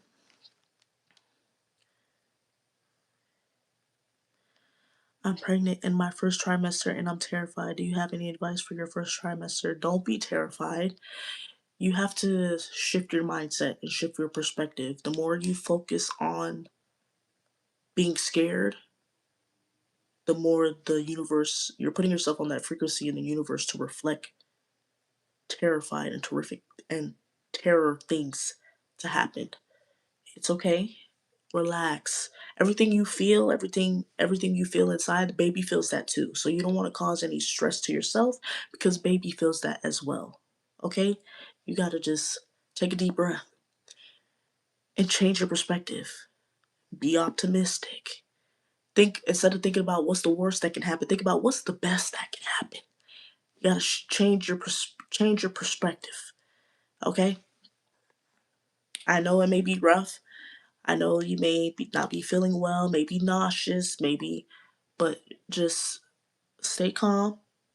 You gonna make it through this first trimester and the second trimester and the third trimester and the labor and delivery, and your beautiful baby's gonna be here. Okay? So it's okay. You don't have to stress yourself out. Don't do that. Because that put not only does that put stress on you, it puts stress on baby as well. So change your mindset, change your perspective, change your frequency. Everything you think, you control your realm. Okay? So everything you think out into the universe is gonna reflect back to you. Like attracts like. You got to think positive. What's the best thing that can happen? You got to think what's the best thing that can happen instead of what's the worst. No, what's the best thing that can happen in my first trimester of pregnancy? Think about that. And I promise you'll start to feel better. All right, next question. Somebody said, does your baby chew anything she finds? Yes. Yes, she does. She doesn't necessarily chew it, but she does give it a little taste, a little nibble. Some things she might chow down. Some things she, might give it a little taste and be like, "Ooh, that's nasty." But most things she's fine. She's eating it. She has a thing for chewing on chargers. She has a thing for sucking on remotes. I don't know why, but she likes it. Um, Today I almost had a heart attack. She found a crumb of food on the floor. She picked it up, put it in her mouth. I said, "There's no food. I'm not feeding you. So what are you eating?" I almost lost it. I got it out of her mouth in time, but you gotta watch your baby, okay? You really do. It's crazy out here. It's ghetto. First time mom, nearing the end of my second trimester, need more pregnant friends. Yes, love the community. Words are a reflection of self. My motto, yes, it is. I'm pregnant. I'm pregnant. That impossible. I came in when you were saying I was gonna make it to labor and delivery. You are gonna make it.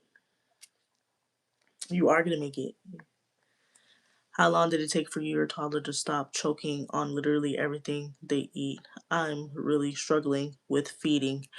What I found was helpful, she can now handle bigger pieces, but what I found was helpful is cutting up the food into small enough pieces. So making sure it's soft enough because babies don't really have teeth. Well, at least my baby. She only got two teeth. She got a third one coming in, but she only got two teeth. So she's really gummy in there. So making sure the food is soft enough so that when she does chow down on it with her gums, it's able to break down properly. And then making sure it's small enough.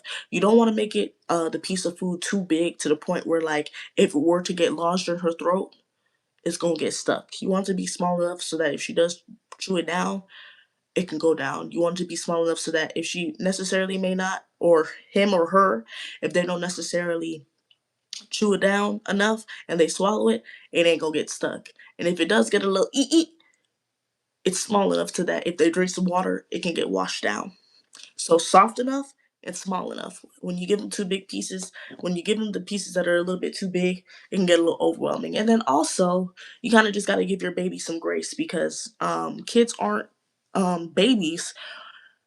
They grew up in their first year of life drinking milk, drinking breast milk, drinking formula from a bottle. So they're only used to liquids going down their throat. So anything new, at least this is what I experienced with my baby, anything solids that's new, they're not used to that texture going down their throat. So it's going to feel a little weird to them. Remember, they've never experienced something like that before. All they're used to is milk and liquids. So you kind of got to give them grace and, Baby steps, literally. Try it softer. Maybe try it pureed, so it's a little bit thicker than you got to graduate them up to the solid. So what I did for my baby, she started off on breast milk, then she went to the formula, and then she went to the puree. Puree's thicker than the liquid, so she got you can still swallow it, but it's a little bit a little thick. Okay, then we went off to something we started off. She really enjoyed the crunchies. You know, the little star crunchies, the little snackies is what I call them. It's crunchy when she puts it in her mouth, and after she like slobs on it for a bit, it kind of disintegrates into something soft, and then she's able to swallow it. So you just baby steps going all the way up. I think that should help with the feeding. Let me know. Try it. Let me know if it works. If it doesn't, talk to her pediatrician child. That's all I got. I ain't gonna lie. Next question that I have on here, I am answering some of the questions that some people left on my Instagram, and then I'm gonna answer some of the questions. If I do see them as I'm looking up, I will answer them. But you're just amazing. You have beautiful energy, and I love your realness, your vibes, and your whole mood. Thank you. You're so sweet. You just make me blush. Oh my god. All right. Do you wish to have more kids? Yes, I do. I want one more baby. Um, two. I want two kids because I don't want Zuzu to grow up an only child. I grew up with siblings. I know what it's like to have siblings. I think it's a great experience, especially when you're close to your siblings. So I think it's important for her to also have siblings. And then I don't want her to be an only kid.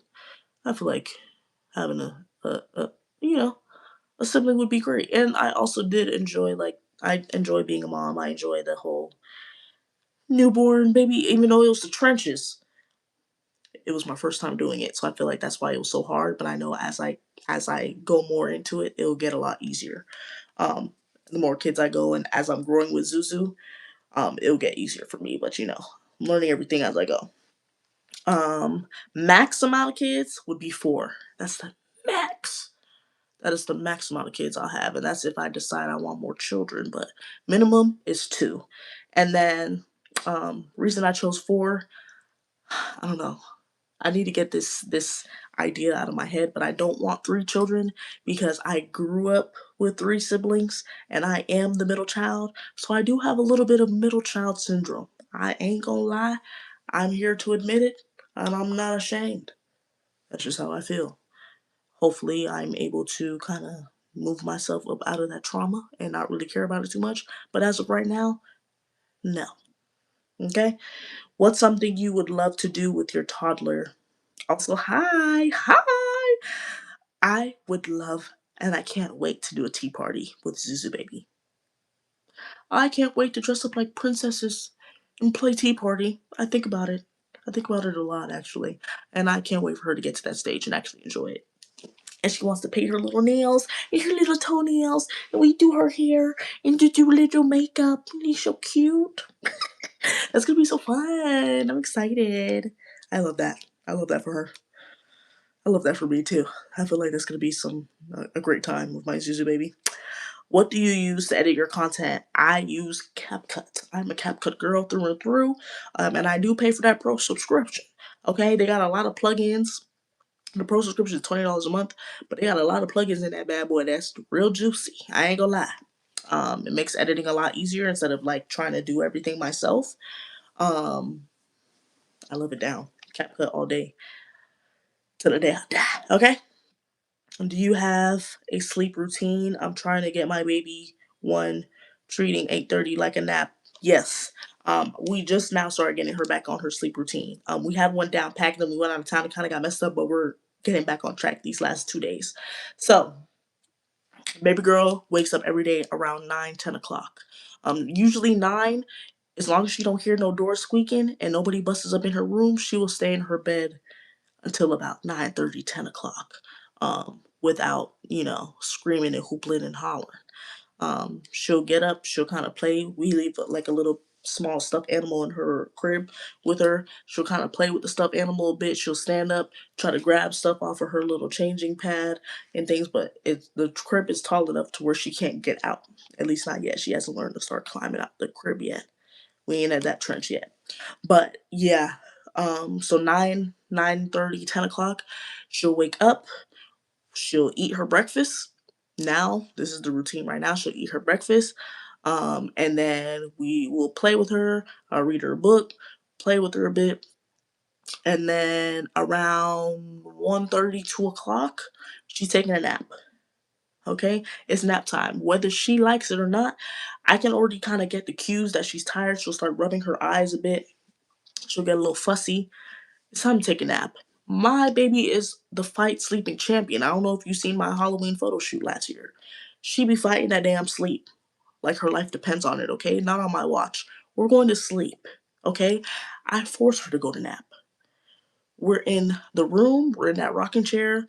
Her frequency sounds are playing. The blinds are closed. Cut out the light. The door is closed. I'm not on my phone, okay? We are taking a nap. We're going to sleep, okay? I force her to go to sleep because she be finding that sleep. She finally falls asleep. She usually wakes up around 5ish. I try not to let her sleep past 5:30, 6 o'clock. Usually she would wake up at like 4:35, but if she's feeling extra tired that day, I don't let her sleep past 5:30. I don't let her sleep past 6 o'clock. Once 5:30, 6 o'clock hit, it's time to wake up. I go physically wake her up. She used to take 2 naps a day. Now she's down to 1 nap a day because she's getting older. We're not sleeping past 5:30, 6 o'clock. If she sleeps past 5:30, 6 o'clock, she ain't going to sleep that night. Mom needs a minute. Mama's tired. Okay, daddy needs a minute. Daddy is tired. We not playing these games. We ain't got all night to be playing with you, boo. Wake up at 6. No, wake up at 5, 5:30. The latest 6 o'clock, she's up. We're eating dinner. Okay? Or eating lunch or whatever. It just depends on what time she wakes up. She wakes up at 4:30, she'll eat her dinner. Like yesterday, she took a nap at 2 and she woke up at 5. By the time she had like a late lunch, she ate at like 6, and then my baby doesn't go to sleep until like 11:30, 12 o'clock at night. That sounds crazy. That works for me though, because I know I am a stay-at-home mom. That works for me. For people that actually have to go out the next day early in the morning for whatever it is that you need to do, that may not work for you. So you kind of just got to find a schedule that works for you. But my baby is going to stay up. Sometimes around, like, if she wakes up at 5, she'll start showing signs around 8, 9 o'clock that she's tired. We're not going to sleep. Around 8:30, 9 o'clock, we're eating supper. She's eating her supper. All right, once she eats her supper, she gets a little bit of a burst of energy. I give her that little burst of energy. Probably like an hour goes by. It's like 10 o'clock. It's bath time now. That bath, I'm telling y'all, give your child a bath at nighttime. It's going to make them go to sleep. At least for my baby. I know some people told me that when they give their child a bath, it kind of energizes them and makes them stay awake. Not my baby. My baby, it makes her sleepy when she takes that nap. Okay, no, when she takes that bath. Once I give her a bath, after we take bath time, do self care and all the things. By like 10:30, 11, she's starting to get a little sleepy. Okay, once she's starting to get a little sleepy, I don't let her fight it. I let her go to sleep. If she's really going to sleep, it's time for her to go to sleep. If she wants to play around a little bit, I'll let her. Hubby gets home from work pretty late, so sometimes she's up enough for hubby to see her. But yeah, it's time for her to go to sleep. You know what I'm saying? And then she sleeps from 11, 12 o'clock at night all the way until 9, 10 o'clock in the morning. So the stretch throughout the night is long. As long as I do it like that, that's what works for me. Let me swap back here and answer some of y'all questions. My sister's soon going to give birth. Her due date is January 20th. Ooh, girl, that's in like 2 days. Congratulations, sister. I'm so happy for you. I wish I asked the question, where should they have gone, Makita? You can ask questions in here too.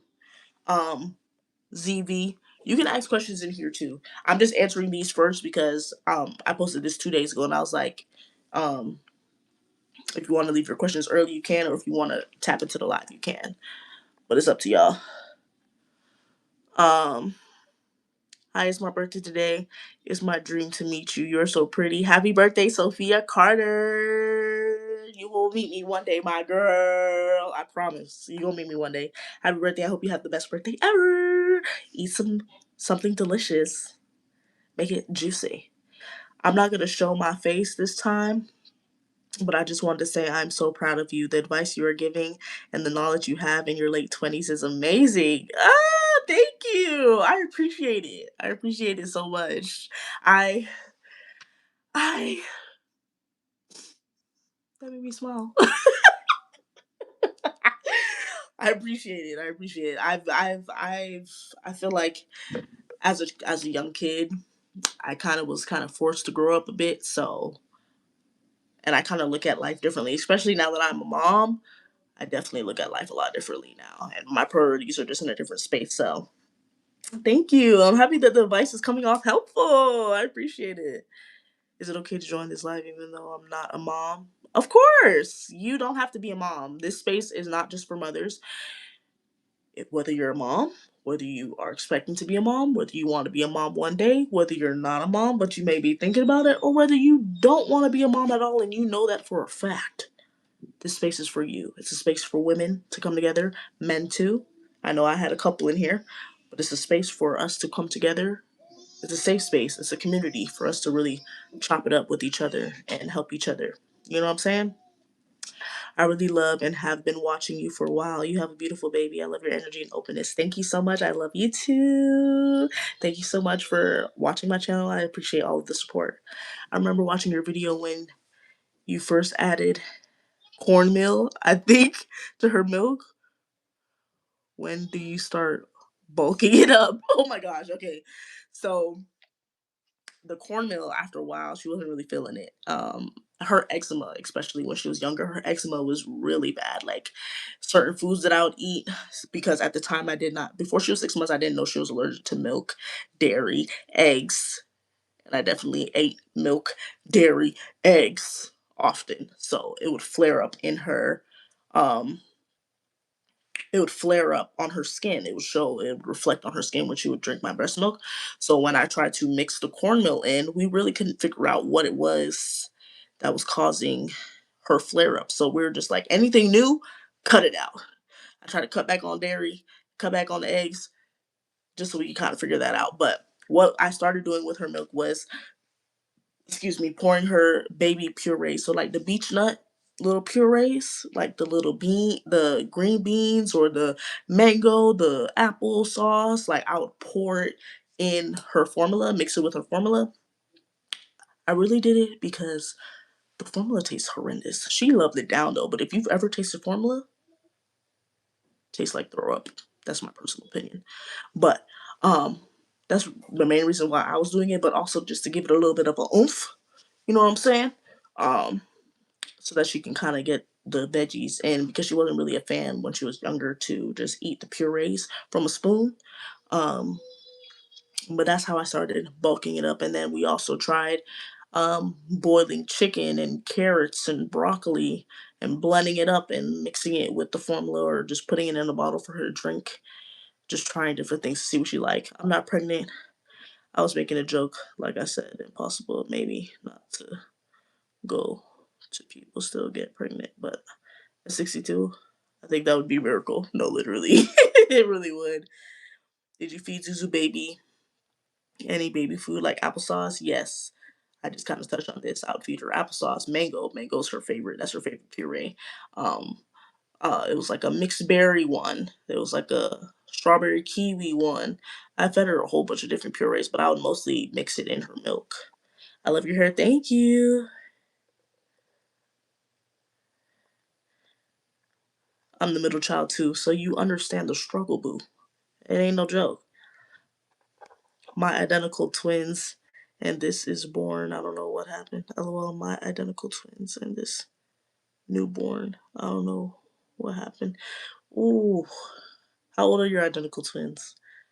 I'm 5'7", but I'm addicted to this young lady. I'm 57. Why did I read 5'7"? Girl, are you okay? What the fuck? I'm sorry. I'm 57, but I'm addicted to this. I told y'all I'm dyslexic. Just chill. Um, I'm addicted to this young lady. Just love seeing and hearing you. Ah, thank you so much. I appreciate you. What edge control do you use?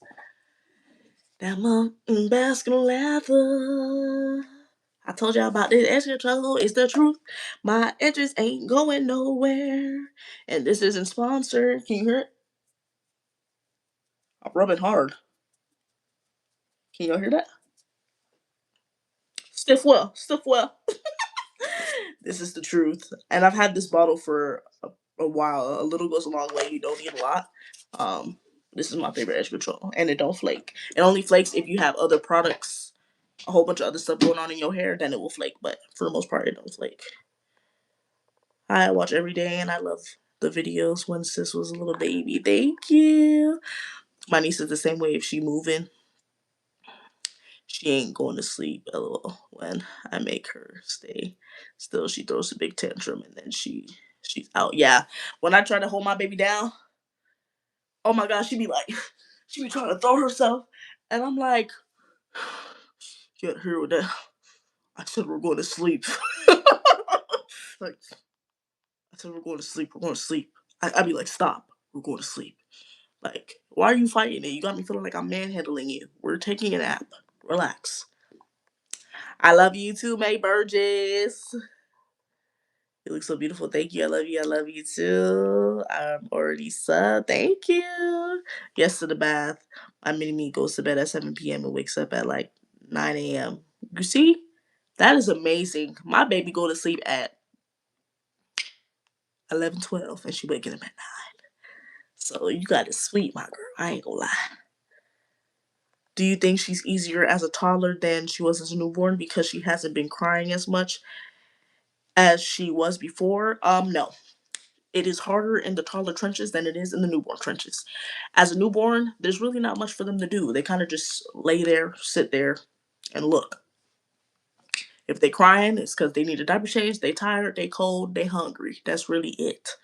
Now that she is a toddler and she can walk, I gotta watch every little thing she does. Like, if you look away for 2 seconds, she's in something. The other day, I looked away for 2 seconds. She done found the damn ant trap, the little liquid ant trap. She done found that shit. Why was it in her hand? Please don't stress me out and make me fall out up in here. Like, why are you touching that? You know what I'm saying? Um, they're always in some shit. And then right now, usually this is at like age 2, but my baby advanced, okay? She's testing the waters. She be testing me. She be throwing tantrums and she be trying to see what she can get away with and what she can't get away with. And most times, because she be trying to run me. And it's like, girl, I'm the parent. I'm not about to have you run me up in here. I had to put my foot down and let her have her moment and not react to the tantrum. Just let her do her thing. Because the more you react to the tantrum, the more they gonna throw the tantrum and think that they can just get whatever they want. And they think that they just gonna have to do this in order to get what they want. No, ma'am. I only react to good behavior. It will make them want to do more good behavior. When they do good behavior and you give them attention for it, all they want is your attention. They gonna want to do it more. But if you keep reacting to the bad behavior, they gonna keep on with that bullshit. And I ain't got time for it. Okay? So, no. Yeah, no, that formula is gross. That is actually quite insane. Zaydala don't sleep with our baby because Zaydala don't sleep with your baby. What's happening right now? What's your thoughts on co-sleeping with the baby? Don't recommend co-sleeping. That's my hubby, y'all, by the way. Yeah, we don't do co-sleeping. When she was teething, there were some nights where she did want to sleep with us and she was refusing to sleep in her crib. But I personally don't recommend co-sleeping. As soon as baby girl got here into this world and we first brought her home, she was in that bassinet.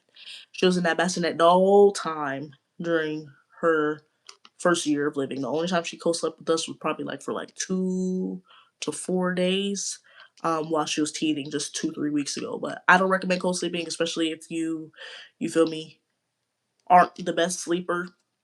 But just because you don't want your child to get adapted to sleeping in the bed with mommy and daddy, because there's going to be a point in time as they get older where they need to go in their own bed. There's going to be a point in time where, mommy and daddy may want a little intimate time.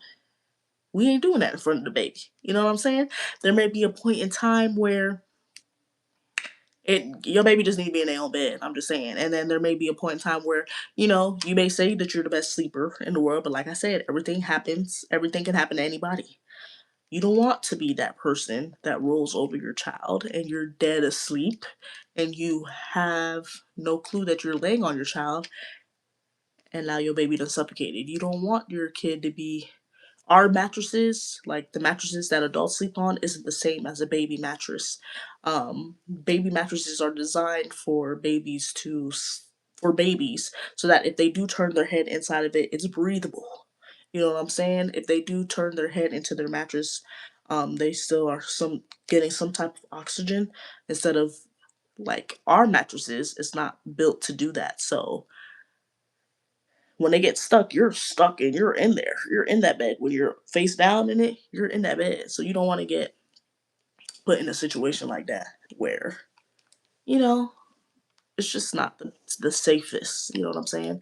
Now, I don't know everything because I am the mother on here that got my butthole ripped a new one for having my baby sleep on her stomach. It worked for me. We slept with one eye open and made sure that she was straight. Once we seen that she was able to easily control her own neck, we allowed her to sleep on her stomach because that's what she enjoyed most. My baby don't like sleeping on her back. She don't like really laying on her back for real. She's not a fan. As soon as she gets laid down on her back, she gets tense. She like pick me up. Don't know why. She just don't like it. Um, Sometimes we'll sleep her on her side, but overall she would always end up rolling over on her stomach. So take my advice with a grain of salt because I'm a mother who did that where, you know, everybody and doctors and stuff say, you put your baby at a higher risk for SIDS. Um, but definitely I don't recommend co-sleeping. Do you make it a point to move your body, exercise every week? I really struggle with that. Girl, I am trying. I am trying. So the first 2 days of the new year of 2026, January 1st and January 2nd, I walked in my neighborhood. So y'all know I live in Georgia, so it's hill and valley, the roads here. If you know, you know. That walk was a brutal, nasty walk. It was nasty. And in my neighborhood, I don't have any sidewalks. So that also kind of makes it not as convenient for me. I gotta watch out for cars that's coming through. And then, there's some slopes that are like, I gotta push to get on up. So I've been discouraged. I haven't been walking since the first and the second. But I was, before that, I was going for my walks before the first and the second of 2026. I was going for walks. I found like a walk near my house, like a walking trail near my house. But it's like I gotta drive there, and I don't always have a car readily available for me. And if I do, I have to wake up mad early in order to go. So it just was just kind of inconvenient. But this week I do plan on getting a walking pad. I feel like that is very helpful for me. I like very low impact workouts. And I don't like workouts to feel like too workoutish. You know what I'm saying? If that makes sense. So I am gonna get a walking pad this week, so I can actually walk and it not feel too crazy. And it's right in my home, so there's really no excuses for me not be walking. So I'm very excited about that. So I do want to start getting into my health as far as physical health, because I've never seen myself in the best shape of my life. And after having a baby and having a C-section, my abdomen is ripped the fuck up. I ain't gonna lie. It's very much destroyed, and I need to build my core back up because I'm starting to feel a lot of pain in my back. And overall, I need to shed some weight. Your girl is hefty. I ain't gonna lie. So I'm excited to be able to start walking and feel good. And you can do like I tried like the um walk with Joe. Not I don't think it's walk with Joe, but it's like workout with Joe or something like that. I've tried her some of her exercises. They are pretty intense, I ain't gonna lie. There's this other girl, I don't know what her name is, but she's like the twerking lady. She does a little twerk um dances. I like that. And then I've tried Pilates in the past. I did really enjoy that. So I want to find some at home Pilates things that I could do to kind of help build my core back up. Postpartum hair loss, how did you process mentally and emotionally? Ooh, excuse me, when I first started experiencing postpartum hair loss, your girl had mental breakdown. I think it was in the third or fourth episode of the Newborn Trenches long forms. If you want to go back and watch that, go watch it. But I definitely cried on camera because my edges were literally falling out. All of this was gone. I have no hair. I have no hair there. And I literally started gradually seeing it fall out. Like, I just walked in the mirror one day and I was like, it's looking a little shiny. And then I would touch it and it just felt really bald. And I was like, there's no way my hair is falling out right now. And it really took a big mental toll on me because I'm like, I already be looking busted up and tore up every day. So the fact that my edges are falling out, and y'all know I have dreadlocks. So once this starts thinning, like this lock right here was hanging on by a couple strands. So what helped me, I started using this product called Grow Turn. It's a Grow Turn hair serum. You can find it on Amazon. I think it retails for like $30. I still have it. I just put some on literally 2 days ago. Whenever I feel like my hair needs it, but literally within 10 days, my edges grew back. It's a Korean skincare. It's a Korean hair care product. The Korean hair care and skincare be doing their thing. I ain't gonna lie, but it really worked to help get my edges back. But when you start to lose hair, it can be pretty intense, child. I ain't gonna lie. You're absolutely beautiful. I love you and your family. Thank you. Zuzu don't sleep in the bed. I don't play that. Just wanted to hear wifey's thoughts. Been sleeping with my 5-month old since birth, and he sleep on his belly. Yeah, my baby sleeps on her belly. She's been sleeping on her belly since she was like, let's probably say about like a month or two old. She's been sleeping on her belly, but he sleeps with his bed very well and longer stretches. That's awesome. You're so lucky. My baby sleeps with me and my partner, but I'm gonna make her sleep alone when she's two. When she's 2 or 3, she's 9 months right now. Whatever works for you, boo. You gotta do what works for you.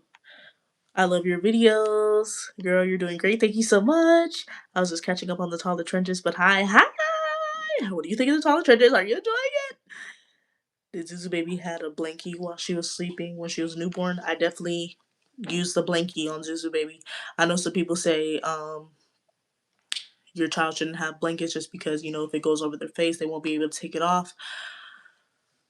Zuzu baby was not a swaddler type of gal. She did not like swaddles. Every time we put a swaddle on her, she would always end up having one arm come out of the swaddle. I don't know why, but it was always that one arm that came out of the swaddle. And then every time we would try to put the swaddle on her, she would be busting and breaking out of it like she's a damn Hulk. She wasn't a fan of the swaddle. When she was like newborn, like the first week, she loved the swaddles down. After that, she wasn't a fan of that swaddle. And I feel her. And then also, my baby runs hot naturally. So, like, sometimes when she's a little too bundled up, she gets to sweating.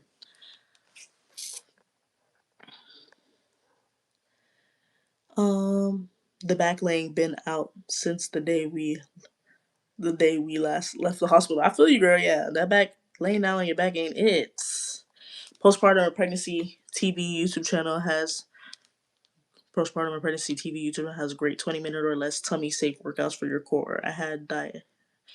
This is Recti and notice improvements almost immediately.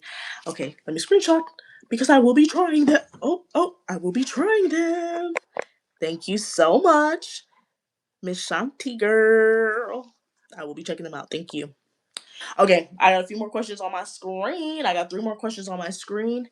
And then if you guys have any speak English, girl. If you guys have any other questions, I will answer them for you. But I'm gonna answer these 3 questions, and then we are going to wrap this up. I've really been loving this discussion with you guys, though. I've been having so much fun.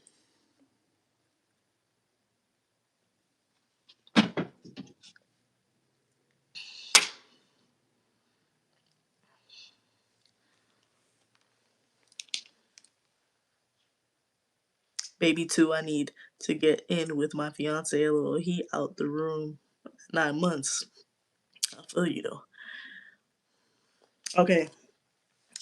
I'm gonna answer three of these questions, and I'm gonna come back and answer some more questions on the screen. Do you have a sleep routine? Okay, I answered that. I got two more questions. Girl, get your life. He said your baby is allergic. Hey, you said your baby is allergic to milk and eggs. What do you supplement with? So I don't supplement the eggs with anything. Eggs is really like a source of protein. So my baby now eats, like this past week and a half, she been eating. So for proteins, she loves chicken. I'll do like a chicken thigh, chicken breast, don't matter, chop it up. Um, Not really shredded, but like cut it into small pieces. She also really likes ground beef or shredded beef, and she loves lamb. She love lamb, lamb chops specifically. She love that lamb. She love that lamb down. We be fighting for that goddamn lamb, okay? She love lamb. I had her try salmon last week. I introduced salmon to her for the first time because I wanted to see if she was allergic to it. Because she's allergic to so much other things, so I introduced salmon to her. I gave her a piece. She like I was feeding her rice, broccoli, and chicken. So I gave her a couple spoons of that, and then I put the salmon with the rice and broccoli, put it in her mouth. She ate it. She swallowed it. Gave her some more rice, broccoli, and chicken. And then I gave her the salmon again with the rice, broccoli, and chicken. She spit it out. She looked at it and was like, "Ooh, what is that?" I said, "Okay." Gave her some more rice, broccoli, and chicken. Did that salmon trick again. She spit it out. So as far as I know right now, she's not a fan of salmon. I will try it again. Maybe cook it differently. Um, but she don't like it. For milk, um, the on December 22nd, we took her to the pediatrician and they told us that she shouldn't really be heavily relying on formula anymore, which she was before. That's all she was drinking. So they were like she shouldn't be heavily relying on formula. She can switch to regular milk. So when I voiced my concerns to them and said, she's allergic to milk, she has a really severe milk allergy. We've tested her on milk twice. No, three times. The first time we found out she had a milk allergy was when she had Infamil formula. She had a really bad allergic reaction. Hives were big and juicy all over her neck, all over her chin right here. And then she ended up projectile vomiting. She was very lethargic and things like that. The second time I took her to the allergist, she got a allergy test on milk and she had a reaction. And then this third time, my mom tried to feed her Jamaican cornmeal porridge where it has like the condensed milk in there. And my mom was like, that's not real milk. Da, da, da, da. She ain't really read the ingredients, child. But my girl had a allergic reaction again. So we know for sure she's allergic to milk. So I know some people are like, you could try goat's milk. When I talked to ChatGPT, um, they had said that goat's milk has similar proteins as cow's milk. So if my baby has a reaction to cow's milk, she most likely gonna have a reaction to goat milk. And then I also searched up. Um, they were also saying that almond milk is not really almond milk and oat milk doesn't really have much protein in it. It's really just carb based, but there's no really nutritional value. So right now, when she does drink milk, she's mainly eating food now, breakfast, lunch, and dinner. But when we do give her a bottle, we make like smoothies and we use soy milk, the fortified soy milk. So not just regular soy milk, the organic silk soy milk, the fortified one. The reason I use that one is because it has all the nutritional vitamins in there that your baby would need, like vitamin D, vitamin C, like different stuff like that. Um, I use the organic one because y'all know I'm a Yuka app girl. I use that Yuka app down. If you watch any of my vlogs, y'all know Yuka app. Me and the Yuka app is like this, okay? The Yuka app, you are able to scan the food and scan the products, whether it's a food product, whether it's a skincare product. You can scan it and it will tell you what ingredients are in there, if there's any additives, if there are additives, if they're low or if they're risk free, if they're low risk, or if they're high risk. So, like for an example, milk, the silk soy milk in the red carton has hella additives in there. The her pediatrician recommended Ripple. If you guys know what Ripple milk is, Ripple, Ripple milk for her because it's a pea protein milk. They recommended that. I bought it without scanning it at the store. Brought it home. Hubby scanned it. Terrible. Has terrible additives in there. Additives that cause breast cancer. Additives that cause cardiovascular disease, ADHD, crazy stuff. So Scan y'all foods for y'all babies, okay? Um, but that's the milk that I use when she does drink milk.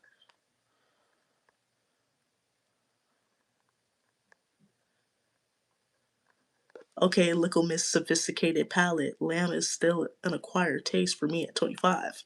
Stop playing with my girl. My girl like what she like, and I love that for her. Do you have any recommendations for helping babies stand independently? Yes. So, our bed is on the floor. So, I she likes to walk up and down all around the bed and hold on to things. So, if she can safely hold on to things and still navigate around, that's what helped her kind of start getting into standing. My baby started walking 3 weeks before she turned 1 years old. Um, so having them walk on stuff, having them hold on to stuff as they walk, can help them. They also have those little push toys where they can hold on to it and it has wheels and they can push. Like, think of like a granny little cart pusher, but for babies, put in a toy form that can help them stand independently. Once they can kind of get more acclimated with their feet, comfortable with holding on to stuff while they're standing, then eventually she started graduating to like wanting to get up and stand by herself. So then once she started getting used to like holding onto the bed and standing, she would stand by herself, try to push herself up and stand by herself, and she would kind of like get a little wobbly and then fall down. But you just with consistency and keep trying, eventually they're gonna start. Can you please repeat the name of the product for the edges? I've been looking for it and even went back to the old video, but I'm still struggling to find it. This is, if you're still here, this is what I use. God, girl, hold it. This is what I use. Bask and Lather Edge Control. Take a screenshot.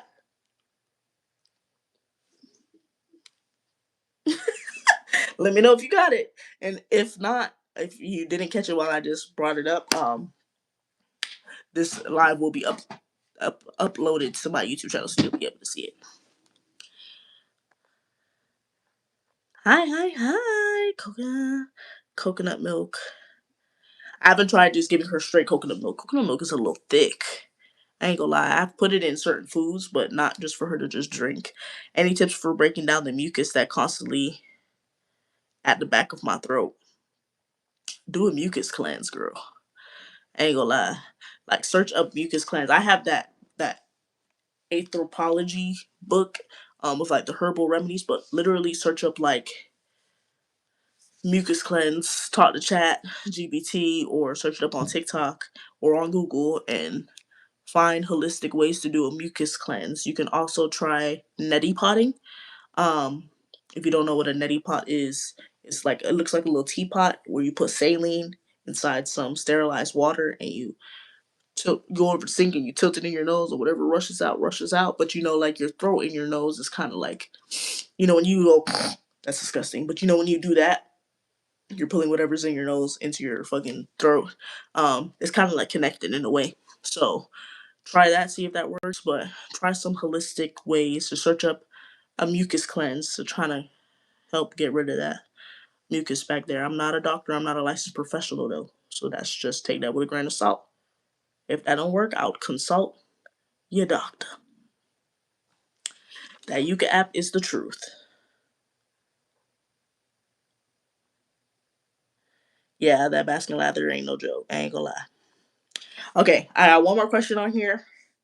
If y'all have any more, let me know. But I got one more question. Somebody said, "How do you know you're meant to be a mother, and if you're ready to be one?" It's kind of like a feeling. You kind of just got to imagine yourself. Do you have that nurturing spirit? Do you feel like you would be able to take care of a child? Um, Sometimes you kind of even got to put yourself in certain situations. Like, I, fresh out of high school, one of my first jobs, and even when I was 16 years old, my first job was probably like my first job was Publix, but after that I worked in childcare where I was a after school counselor, and I was a summer camp counselor for children ages 4 all the way to age 15. So I kind of got a taste of like watching somebody else's kids, and then I also helped my mom raise my little sister when she had to go to work. My mom was a single mom. So I kind of got a taste of like what motherhood would be like if I had to do it. Um, but you gotta know. You gotta when you go around kids, how does it make you feel? Do you feel like, oh, you could have one, or do when you're around kids, does it make you feel a little bit like, I don't know about that? If so, these are questions you gotta ask yourself. Um, and you probably will never be ready to be a mom. Um, But yeah, you probably never will be ready to be a mom. I ain't gonna lie to you. There's nothing that can prepare you. There's no guidebook or any of that to parenthood. To be honest with you, you kind of learn as you go. Yeah, people can give you advice, but every child is different. Every experience is different. So, what works for you may not work for me. What works for me may not work for you, and that's okay. But um, an idea that kind of had me feel like I kind of knew I was ready. I kind of went through I kind of experienced like healing any like majority of my major childhood traumas that I may have had. Um Kind of healing within myself about that. Because I one of my main things was I did not want to carry any trauma that I had growing up into my relationship of being a mother with my child. They don't deserve whatever it is that whatever demons you're fighting, they don't deserve to be fighting them with you. So once I kind of healed from that, I kind of was like, okay, I feel like I'm a little bit more ready to have kids because I don't feel like I'm gonna trauma dump that how I'm feeling on them because I kind of already worked through what I need to work through. And that's how I kind of knew I was like, okay, I might be ready for some kids. I ain't gonna lie. But I really wasn't ready. But once I found out I was pregnant, I was like, hmm, okay, I think I could do this. You know what I'm saying? And that was the last question that's on my list. I'll answer a few more here, and then we gonna close out this vlog. I mean, not this vlog, girl. This live. How did you gain the confidence to bring your story to content form? I just didn't want to feel like I was in this alone. Um, I wasn't trying to focus on the aesthetics. I felt like every time I seen content before I started doing it, it was always aesthetics and the big beautiful house with the nice clothes and it was just an unrealistic view on motherhood. And I'm just like, bro, that's not like ain't no way. Because I'm like, how are you living this golden good life and I'm over here struggling like this? This is ghetto. So it made me want to share my journey to kind of show like it ain't really peaches and cream, Skittles and rainbows, you know what I'm saying? And kind of just like give my perspective on motherhood. I show the good parts. There's lots of amazing good parts to motherhood, but there's also struggle parts to motherhood as well. So that's what made me want to kind of show that. I didn't want to have to focus on perfection and trying to get things a certain way. I just kind of wanted to. This is my life. A day in my life. This is what it looks like. I just prop that camera up and I just go. There's some days where I wouldn't even change my damn clothes. I got a hole in my shirt because this is reality. This is my life. I'm not funny, you know what I'm saying? So, and then once I seen that other people can relate to it, I was like, oh, so I'm not alone. It made me feel more comfortable to keep going and keep going and keep going. Girl, I love you. I love you too, girl. I know I've been talking a lot. Make sure I don't got that little crust around. You know what I'm talking about? I gotta check that. When you start to get the foaming out the mouth, it start getting a little spooky. Am I the only one who is here because I love Makita Desiree? By the way, if you see this, can you please say it? I love you too. It's Raya girl. Period, girl. I love you too. Thank you for tuning into my live. I appreciate it. Been thinking about starting a channel when my baby is born. Do it. Don't be scared. You just gotta start. We all start somewhere. You mentioned that you use CapCut for editing, correct? Do you edit on a laptop or phone? Any tips on editing content? I edit on my iPad.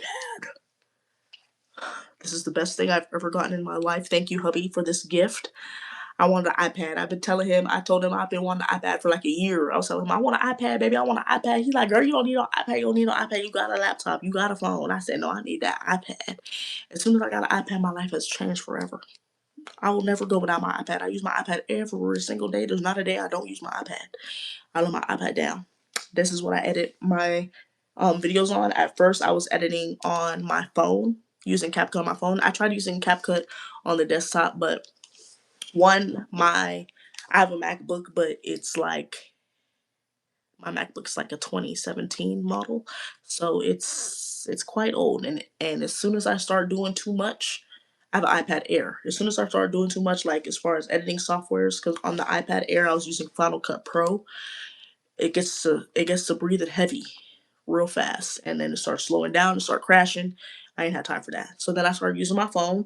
But then once I started getting real hefty with the projects, as far as like the hour-long vlogs and all of these stuff, I needed something with a bigger screen, something with a pencil, so it's easy to. Oh, hold on, wait a minute. Something that's easy to you. Okay, this is embarrassing, but something that's easy to navigate. You know what I'm saying? And like do the little, because the little fingers is easier to like, ooh, ooh, ooh, ooh, ooh, ooh, you know what I'm saying? Um, so yeah, I love my iPad now. I think it's the best thing ever. Um, I think it's easier on the phone because the things are just so little on the phone. Now that I strictly edit on my iPad, going back to sometimes I edit on my phone if it's something small, like a little 10-second clip, and I'm like, ugh, I love my iPad now. Cause I love your locks. Thank you. Question: will Zuzu be your only child? No, I want to have more babies. One more.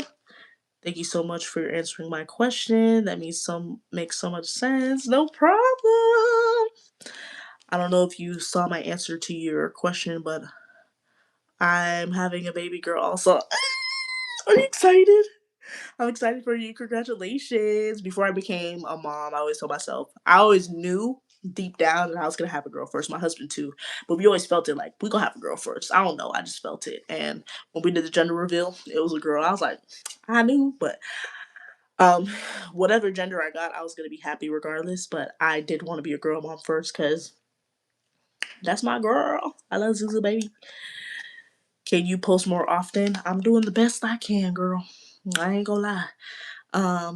Right now I'm working on one long form video every week, and then if I have a short form video here and there throughout the week, I'll post it. But I'm one person. The struggle is real. Okay, so sometimes I gotta do what's best for me. I can't keep getting burnt out because if I get burnt out, y'all gonna go a whole week, 2 weeks without nothing. So I gotta work at my own pace, my own workload. But I'm working on posting more. Y'all know I do everything in house. Okay, I don't have an editor. I edit everything myself. If I had an editor, it would be a lot easier to push content out to you guys more frequently, but I don't. That costs money. We ain't there yet. One day. But yeah. White lip line clear. Thank you. Y'all know how that look. That's crazy. I'm so scared to drop anything. I feel like there was no relation. What do you mean? That's why I'm so confused because it's not golden and Skittles. Yeah, it's not. It really isn't. So the people that portray that, it ain't real. It's all a facade. Like a lot of the times on social media, it's the highlight reel of everybody's life. Most people aren't going to show you when they're down. Most people aren't going to show you the nit and the gritty of their life. That just because that's just how that is. Some people just don't want to get that vulnerable, put their business out there like that. I get it, but trust me, everybody goes through something. Hey, I finally caught the live. Hey, girl. Hi, I love your family content and your babies, girl. You're also very funny and creative. I love it. Thank you. I love you too. Thank you for watching our channel. I love your videos. I've seen them before. Thank you so much for watching. Did you say you use your iPad for editing? Yes. I use my iPad. This is an iPad Air. I got it last year. Hubby got it for me as a gift. As a gift. Yeah, yeah. It was my push present for delivering Zuzu Baby. I love it. I use it every day. How do you handle vlogging once Zuzu Baby is old enough to say, I don't want to be on the vlog? I'm not hating. I watch all your videos. You're so cute and authentic. Thank you. No worries. Hey, if you don't want to be on the vlog, you ain't gotta be on the vlog. You feel me? I'm not gonna force you to be on the vlog. If she decides like, Mom, I don't want to be on the vlog, that's okay. I just gotta respect that you don't want to be on the vlog. What am I gonna do? Force you to be on camera if you don't want to? It is what it is. You know what I'm saying? That's why I kind of make it like my priority to not make my channel only surrounded around Zuzu Baby. Obviously, I'm a mother, and that's like the main core of like my content now is motherhood and being in the trenches and stuff. But that's why I try to have my own little segments where I'm like, Mama needs a minute, and I'm doing my own thing, and kind of trying to find my own little avenue that doesn't always consist of Zuzu, because I know there's going to be a point in time where she gets older, where she's in school, where she's, you know, doing her own thing. I'm navigating as time goes on, but you know, when she starts getting into herself, there's going to be a point in time where she's not going to want to be on camera, and that's okay. I can't be mad at that. I really can't. I love your videos. Thank you so much. Hey, Nikita, this is going to be a question that you can refuse.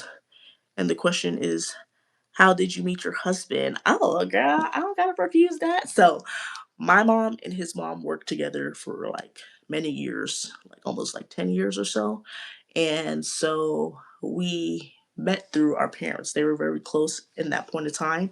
So we met through them when we were 9 years old. And we met when we were kids. So we would always hang out whenever there was like some type of like they were having like some type of event. So sometimes my husband's family would used to always host Super Bowl parties, or they would host Thanksgiving, and we literally lived like 5 minutes apart from each other growing up the road before I moved in 2020. We lived like 5 minutes away from each other. So we would always go to Thanksgiving together. I would go to his house for Thanksgiving. My family would go to his house for Thanksgiving, go to the house for the Super Bowl party. So we would go to the beach, have beach days. So that's how we met. We did go to separate high schools. We were dating different people in high school, but then one day my boy slid into my DMs. We did actually try to, you know, make this a thing, but we both had our own little situation going on. So then eventually in 11th grade, my boy slid into my DMs and was like, I need to talk to you. And I was like, talk to me about what? Don't you got my number? And he was like, nah, I ain't got it. I gave him my number, and he was like, pretty much saying like, I like you. I want you. I want to make like what's up? Like I want to make this work. I thought he was bull at first, so I didn't respond. I left him on red because I'm like, we tried this before, and you know, it just was like bad timing. So I was kind of like, it may not be meant to be. But when we would hang out, the chemistry was there. We would be cool. It was nothing like lovey dovey dovey, but we knew that something was there. But it was like we friends. You feel me? Um, I left him on red. He texted me again the next day and was like, "So you just gonna leave me on red?" And child, the rest is history. That's my sugar booger, my hubby wubby, my chocolate drop. But yeah, we've been dating since 11th grade. We finally was like, we're boyfriend and girlfriend on April 27th, 2016. We've been together all this time, never broken up, never took a break from each other, never nothing. We've always been together.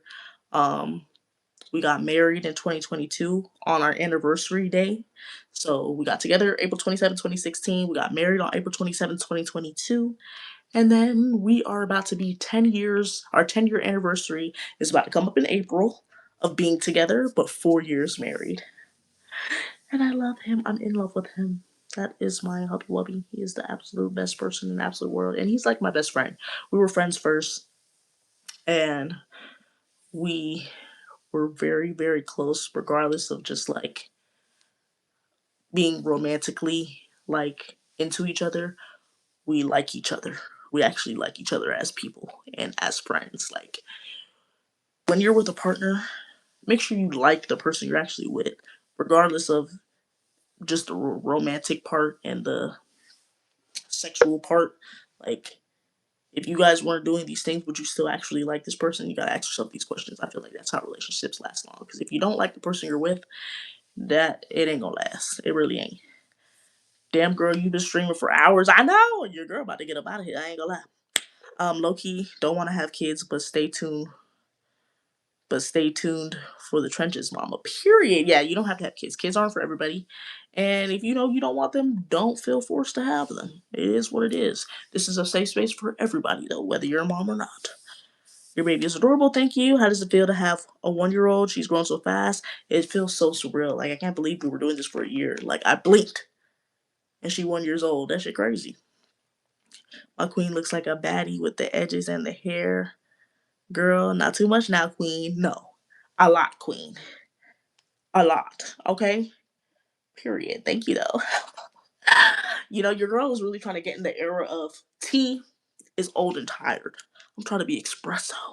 I'm trying to pull up and it's like, God damn, girl, you look espresso. Fuck is you talking about?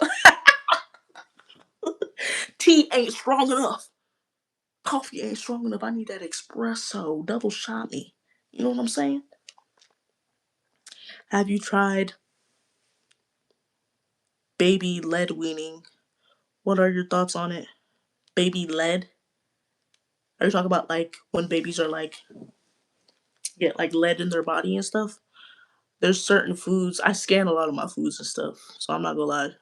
When we just checked at the doctor's office when she was just at the doctor's office on the 22nd, so less than a month ago, and they said that she's good on the lead. But I do feel like, um, if that is what you're talking about, I do support the lead weaning because I do feel like the lead contamination in kids is kind of linked to autism and the little disorders, ADHD, allergies, and all that stuff, speech impediments and stuff like that. So I do feel like it kind of helps. Yeah, say it louder for the people. I love your style of vlogging. It's different, entertaining, and your little family's so beautiful. Thank you. I love it, real love. Thank you. I see you having your own reality show. I would love that for you. That would be kind of lit, though. Thank you. Hey, quick question. How is Zuzu doing, especially with the teething and all of it? Zuzu baby is doing a lot better. She has one tooth coming in, this one right here. Or it might be on this side. Yeah, I think it's on this side. This one right here. That's the only teeth she has. She has these two, and then she has one coming in. She's doing a lot better. She's eating breakfast, lunch, and dinner. But I know that the teething comes in waves, so there may be a time where she's not really feeling the food again, and we're gonna be back on them snackies and that Pedialyte, and that's okay. But she's doing a lot better. So happy I'm late to this party. Hi, what are we talking about? I'm doing Q&As right now, but I am about to chime out of here. Um, because I've been on here for 2.5 hours. Your girl is tired. My back is killing me. I ain't got no support. My back is dead. I ain't gonna lie. I relate to your channel so much. I have a 10-month-old baby, and this week the trenches are trenching, girl. I feel you, girl. Fight through it. Do something nice for yourself this week. Whether that's taking a shower, whether that's buying yourself a new scrub, whether that's getting yourself a nice drink, a nice coffee, something good to eat. A movie night to yourself or with you and your spouse, if you feel me, do that. But pour into your cup. Because I'm telling you, your baby gonna have you in that corner. She had me in that damn corner this week, rocking back and forth in the dark. Because I definitely had two mental breakdowns. I ain't gonna lie. I love you too, baby girl. I love you, hubby. If you ever get a reality show, see you guys on the E, period. In the comments showing love, yes. Am I a teen? Yes. Do I watch content like this every single day since I love babies? Yes. Thank you. The locks is locking. I keep taking mine down. Thank you, my girl. Don't take them down. Let them flourish. I'm not gonna lie. Last night I had an itch to do a pixie. I was looking at pixie cut videos and I was looking at old videos of my hair short, and then I had an itch to do sister locks. But I'm like, I did my hair today and I was like, you know what? I don't have that itch anymore. Your hair is good. You just need to retwist, girl. That's probably what it is. Go get your hair done and then see if you still feel like that. He's letting baby led weaning is letting babies figure out their way with food. Oh shit. So I was completely off. So sorry. Um um yeah. If it's certain stuff like when it comes down to like when I first started, like I started like a series before where I was like having my baby try solids. I would put the food in front of her, have her pick it up, taste it. If she like it, she like it. If she don't, she don't. And kind of go from there. Now she kind of eats anything, especially if it's on our plate. She want to eat it. Um, and I will sometimes, if it's like finger foods, I don't put the plate in front of her because she's gonna either push the plate off of whatever it's sitting on, or she's gonna keep stuffing her mouth. My baby don't got no control. She just gonna keep going and going. Her face gonna be like, and she, what is happening? Why is he barking?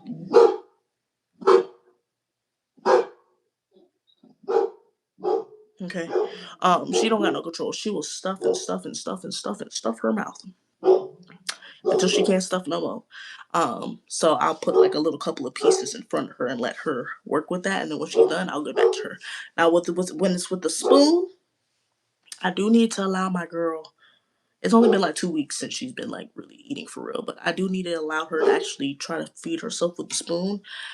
But I just feel like all the food's gonna be on the floor, and then my dog is just gonna eat all of it on the floor. And thank you so much. Thank you so much, that girl 80. I appreciate you. That was so sweet. Thank you. Love you down, love you down. Love you down, love you down. Zeus! The fuck are you barking for? Okay, sorry. He just had to get one more out of him. He couldn't help himself. Hi Makita, I love your channel. What was the hardest part about becoming a mom for you? Hi. Thank you so much for watching. I'd probably say the hardest part about becoming a mom would probably be I think breastfeeding was the most challenging, but I think it is as an overall, becoming a mom is kind of just trying to figure it out. You ain't got no there's no playbook to becoming a parent. There's no playbook to becoming a mom. Um, there's advice and things and of that nature, but that's all it is. It's advice. You gotta take it with a grain of salt. Do what works for you because not every baby is the same. Not every experience of parenthood is the same. Not every situation is the same. So I think that was probably hard. It still is hard, just trying to figure it out. But I still do actually enjoy it and love it. What's the next video? Next video is dropping this Wednesday at 12 o'clock. If you are a member, we'll get it the day before. Oh, the white is starting. The white cast is starting. I see it. My lip gloss. That's disgusting. No. I can't be talking to y'all with that. What the fuck? Yo, see, I've been talking for almost 3 hours. That's not cute. That's not okay. Okay. Yeah, next video is dropping on Wednesday at 12 o'clock. If you are a member, it will be dropping on Tuesday at 12 o'clock. I will keep the members updated to let you know if it will be dropping for sure. If not, I'm so sorry. I apologize in advance. We just gotta see how the trenches are going. But I'm working hard to make sure it gets to y'all by Tuesday. I just want you to know you're really funny. Thank you. When your husband isn't here and you're not there, then what does your baby do? When your husband isn't here and you're not there, I don't really understand the question. It kind of sounds like, what does your baby do when we're not there? But my baby's never left alone. How long have you been locked for? I have been locked for 4 years on March 1st, but I've been growing my hair for 5 years. I just hit my 5 year anniversary of actually growing my hair on January 1st. But I've actually been locked for 4 years on March.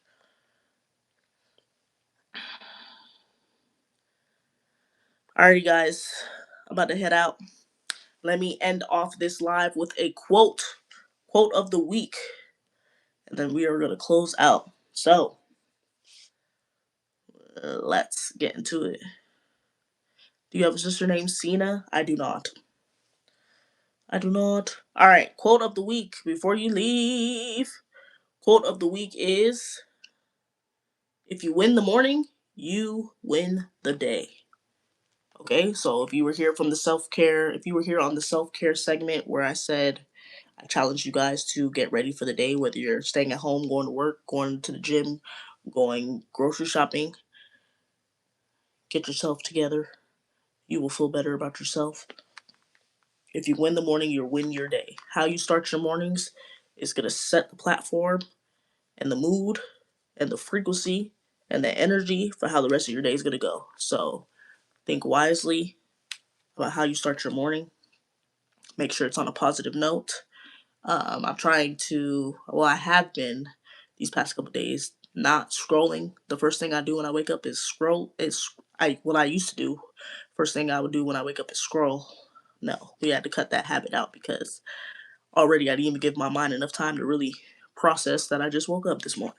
Okay, so we are working on mastering the day. I've also been making my bed in the morning, making that the first task of my day. Once I get up out that bed and get my day started, make that bed. You'll feel a lot better coming back at the end of your day to a bed that is made compared to a bed that is messy. Eat your breakfast, brush your face, wash your teeth. If you need to wash that ass too. Make sure you eat something for the day and just start off on a positive note. If you need to meditate, pray, read, do something. But start off positive affirmations. Look at yourself. Tell yourself that you love yourself. Tell yourself that you love your life. Be great. Give thanks to the things that are around you. Simply even just being thankful for waking up, because not everybody did. But if you win the morning, you will win your day.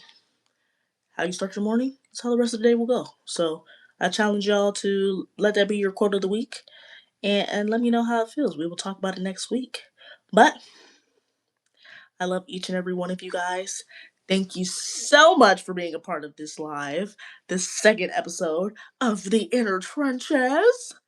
Um, Let me know if you guys. Thank you, that girl Addie. You're so sweet. I appreciate it. Thank you so much.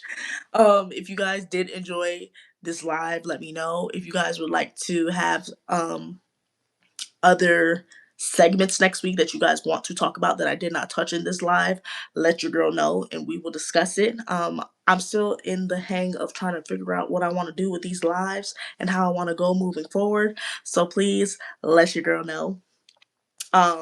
New vlog will be dropping this Wednesday at 12 o'clock. If you are a member, you will get it on Tuesday, hopefully at 12 o'clock. Also, if you would like to become a member, it's on my channel. Go to my channel, swipe all the way to memberships, click join. It's $5.99 a month.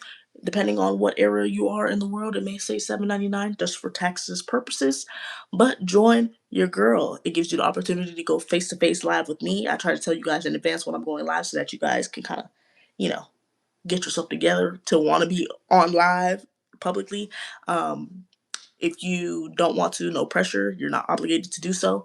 But yes, that is a perk. You also get exclusive access to any membership guides I drop.